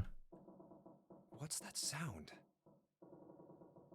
I don't think I can do anything until we escape, or until we not escape, but until we get to the point where we're in our puzzle section.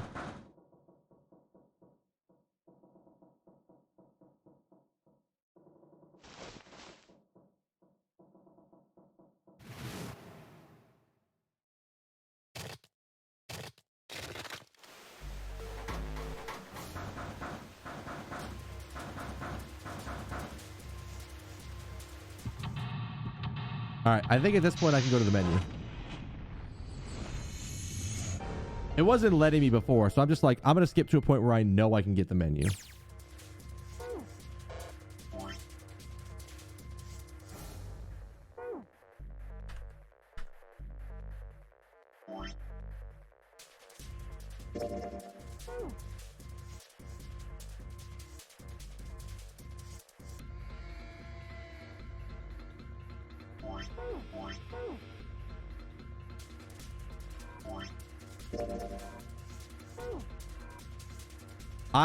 How do I get to the menu from here?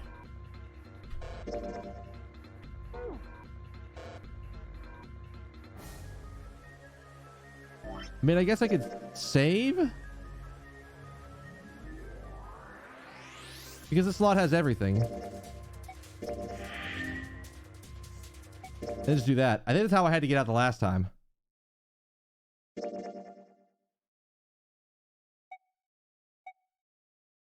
Oh, so if I ever wanted to redo any of the escape rooms, I could actually go back and do them. Okay, so that's what that does. This do.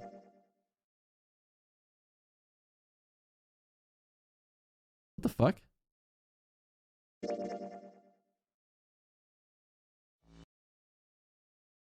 What is this shit?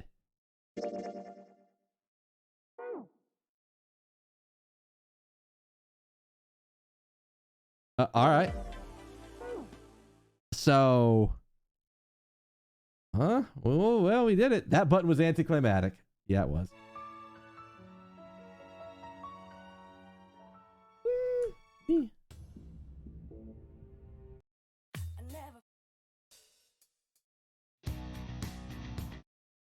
Actually, this song is really appropriate considering what just happened. Super appropriate. All right, guys, that's gonna be it for me tonight. This was a hell of a game. And you can bet your ass I'm playing the next two. I'm absolutely playing the next two. There's no question in my mind that I'm playing the next two. Not even gonna. Yeah, there's no way. I have VLR. I have VLR.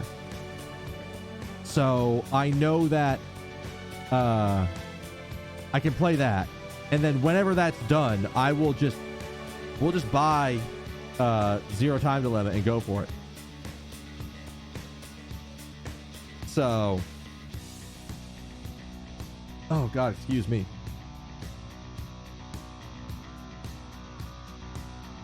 That one's about 3 times as long as 999. Give it to me. I mean, okay, what? This was... Let me actually, like, close the game. All right, what was my playtime on this so far? It has been about 24 hours of playtime. So if the next one's about 60 to get... I'm assuming that's 60 to get all of the endings and get to the true ending, because I imagine that shit's going to be wonky. So much good shit. But I'm doing it. I'm doing it. I don't care. I will do it. I will do it every day of the week. Because that... Good stories. Fucking... They're good. And they make me thirst for another one. In a way, this water just won't do. So, we sort of understand the entire thing. And plot lines are all there. We understand it's going to take a month. Maybe not. I don't know. We'll see. I don't know if I'm going to go straight into VLR or if I'm going to... Hey, that's fine. If it's got a deceptive flow, I don't mind. We'll figure it out. I don't know if I'm going to go straight into VLR or if I want to play something else before I do VLR or what. I'm not super sure. I got to figure that out. But we don't know where Santa went, as far as we know. As far as we know, Santa...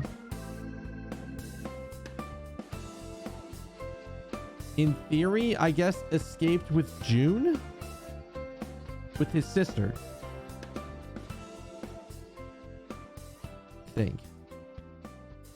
I think this is what it went down. It's like Santa got out, tied up Hongo, and put him in the second car.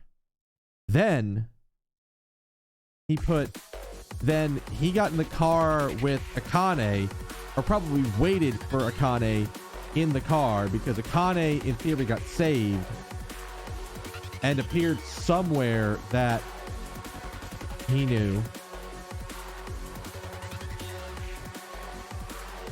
and it got into car 1 and they drove ahead, although I don't know why they could have not just waited. Could it be a sequel to 999? Okay, that's fine. Like I said, I have not figured out if I'm gonna go straight to 999 or to VLR next. I know that in like a week and a half we have in like a week and a half we have part of me is like I want to do another long RPG, but at the same time I'm like, man, I've got like 3 months of really long RPGs to get through that are coming up. Or in March, we're going to have the Final Fantasy VII remake to play through. At the end of the month, at the end of that month, we're going to have Persona 5 Royal to go through because I am playing through it. Even if I know what's going on, I want to see how different it is, and we can go from there. So maybe this is a good time to start VLR because I have like a month and a half of not necessarily needing to do anything.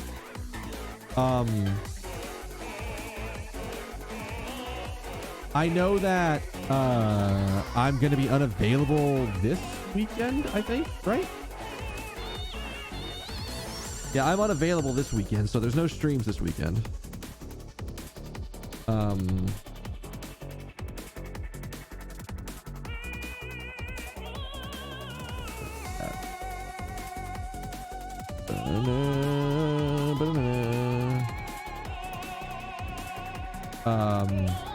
There's no streams this weekend, but that's fine. I can deal with that. I will probably...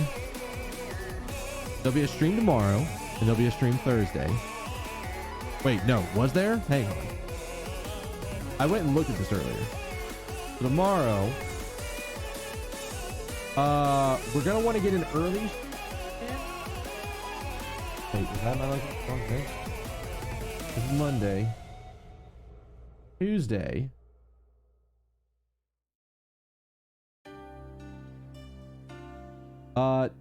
Maybe. I don't know. There might not be a stream on Tuesday because of games done quick. Oh, that's right. Gotta take the 28 off.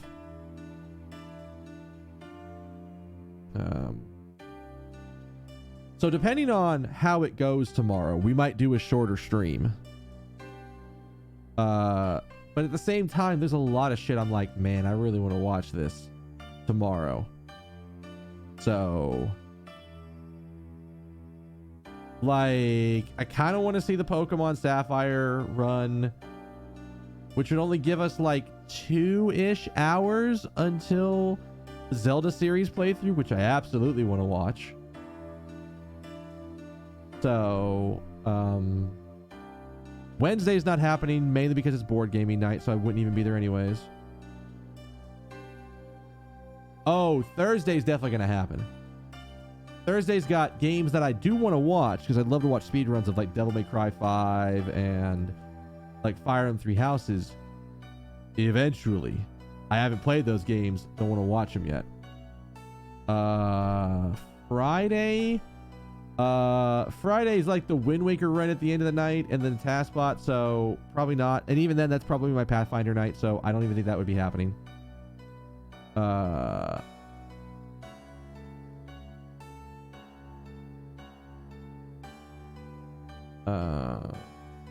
And then finale day is not even gonna happen. Yeah, finale day wouldn't happen because I'm out of town. So I think if we're gonna get a stream in, it's probably like if we do a stream tomorrow, it's going to be a very short run. Where we whatever it also depends on what bonus game 2 is, to be perfectly honest. If bonus games 2 is something I want to watch, then I will absolutely want to watch it. So this might be the only time y'all see me this week. Yeah. Let me see. What's the Fire Emblem 3 Houses run? Apparently the run is an hour and 45 minutes. I don't know how, but it's on the schedule listed as an hour and 45 minutes. So there's that. But yeah, it's definitely looking like I might not get another stream this week. Which sucks, because that means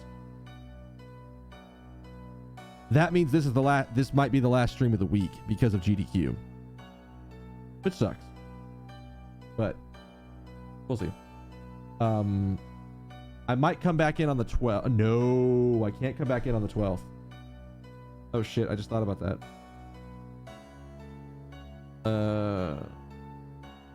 I can't come back. Like, I will not even be coming back to my own apartment until the 13th. Because I go home this weekend, and then on the 13th, I go in for a dentist appointment in the morning. It's a cleaning, so it's nothing big, but I still have to do it. And then I'll be home on that Monday, which will probably be the next big stream day. So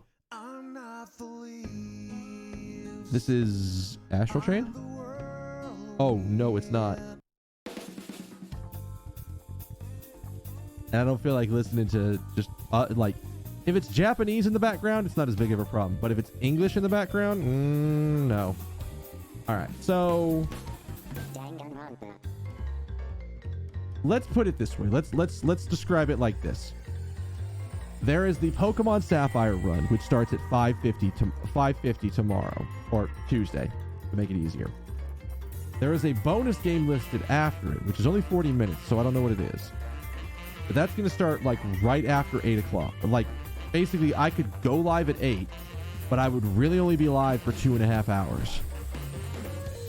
Because unless the bonus game is good, if the bonus game is really good, then I will want to watch it and there won't be a stream. But like Terraria, I'm not like crazy about it. It could be an interesting run, but it's not something I absolutely have to watch. This Legend of Zelda series relay race is a really cool idea, and I want to see it. So we're definitely watching that. So I think tentatively tomorrow, this is how it's going to go. If bonus game 2 is something I don't necessarily care about, or I'm not super interested to watch the run of, then what we'll do is I'll go live at about the time it's listed. So when the Pokemon Sapphire run is done, I would go live, and then we'd be live for a little over 2 hours. So if I do that, I'm probably just going to do some more work in Etrian Odyssey Nexus. But if not, then there won't be a stream tomorrow. And then there will be a stream on Thursday. Based on what I'm seeing, there is absolutely going to be a stream on Thursday. Because I don't want to see Three Houses run before I run it, before I play the game. I'm not interested in Destiny 2 for the raid enough to watch it live. Let's put it that way. I actually kind of want to see this after the fact because I think it could be fascinating. But after the fact, I'm not interested. And I want to play Devil May Cry 5, but I don't want to do it. I don't want to see the speedrun of it before I play it. So that's where that's where we're sitting right there. Yeah.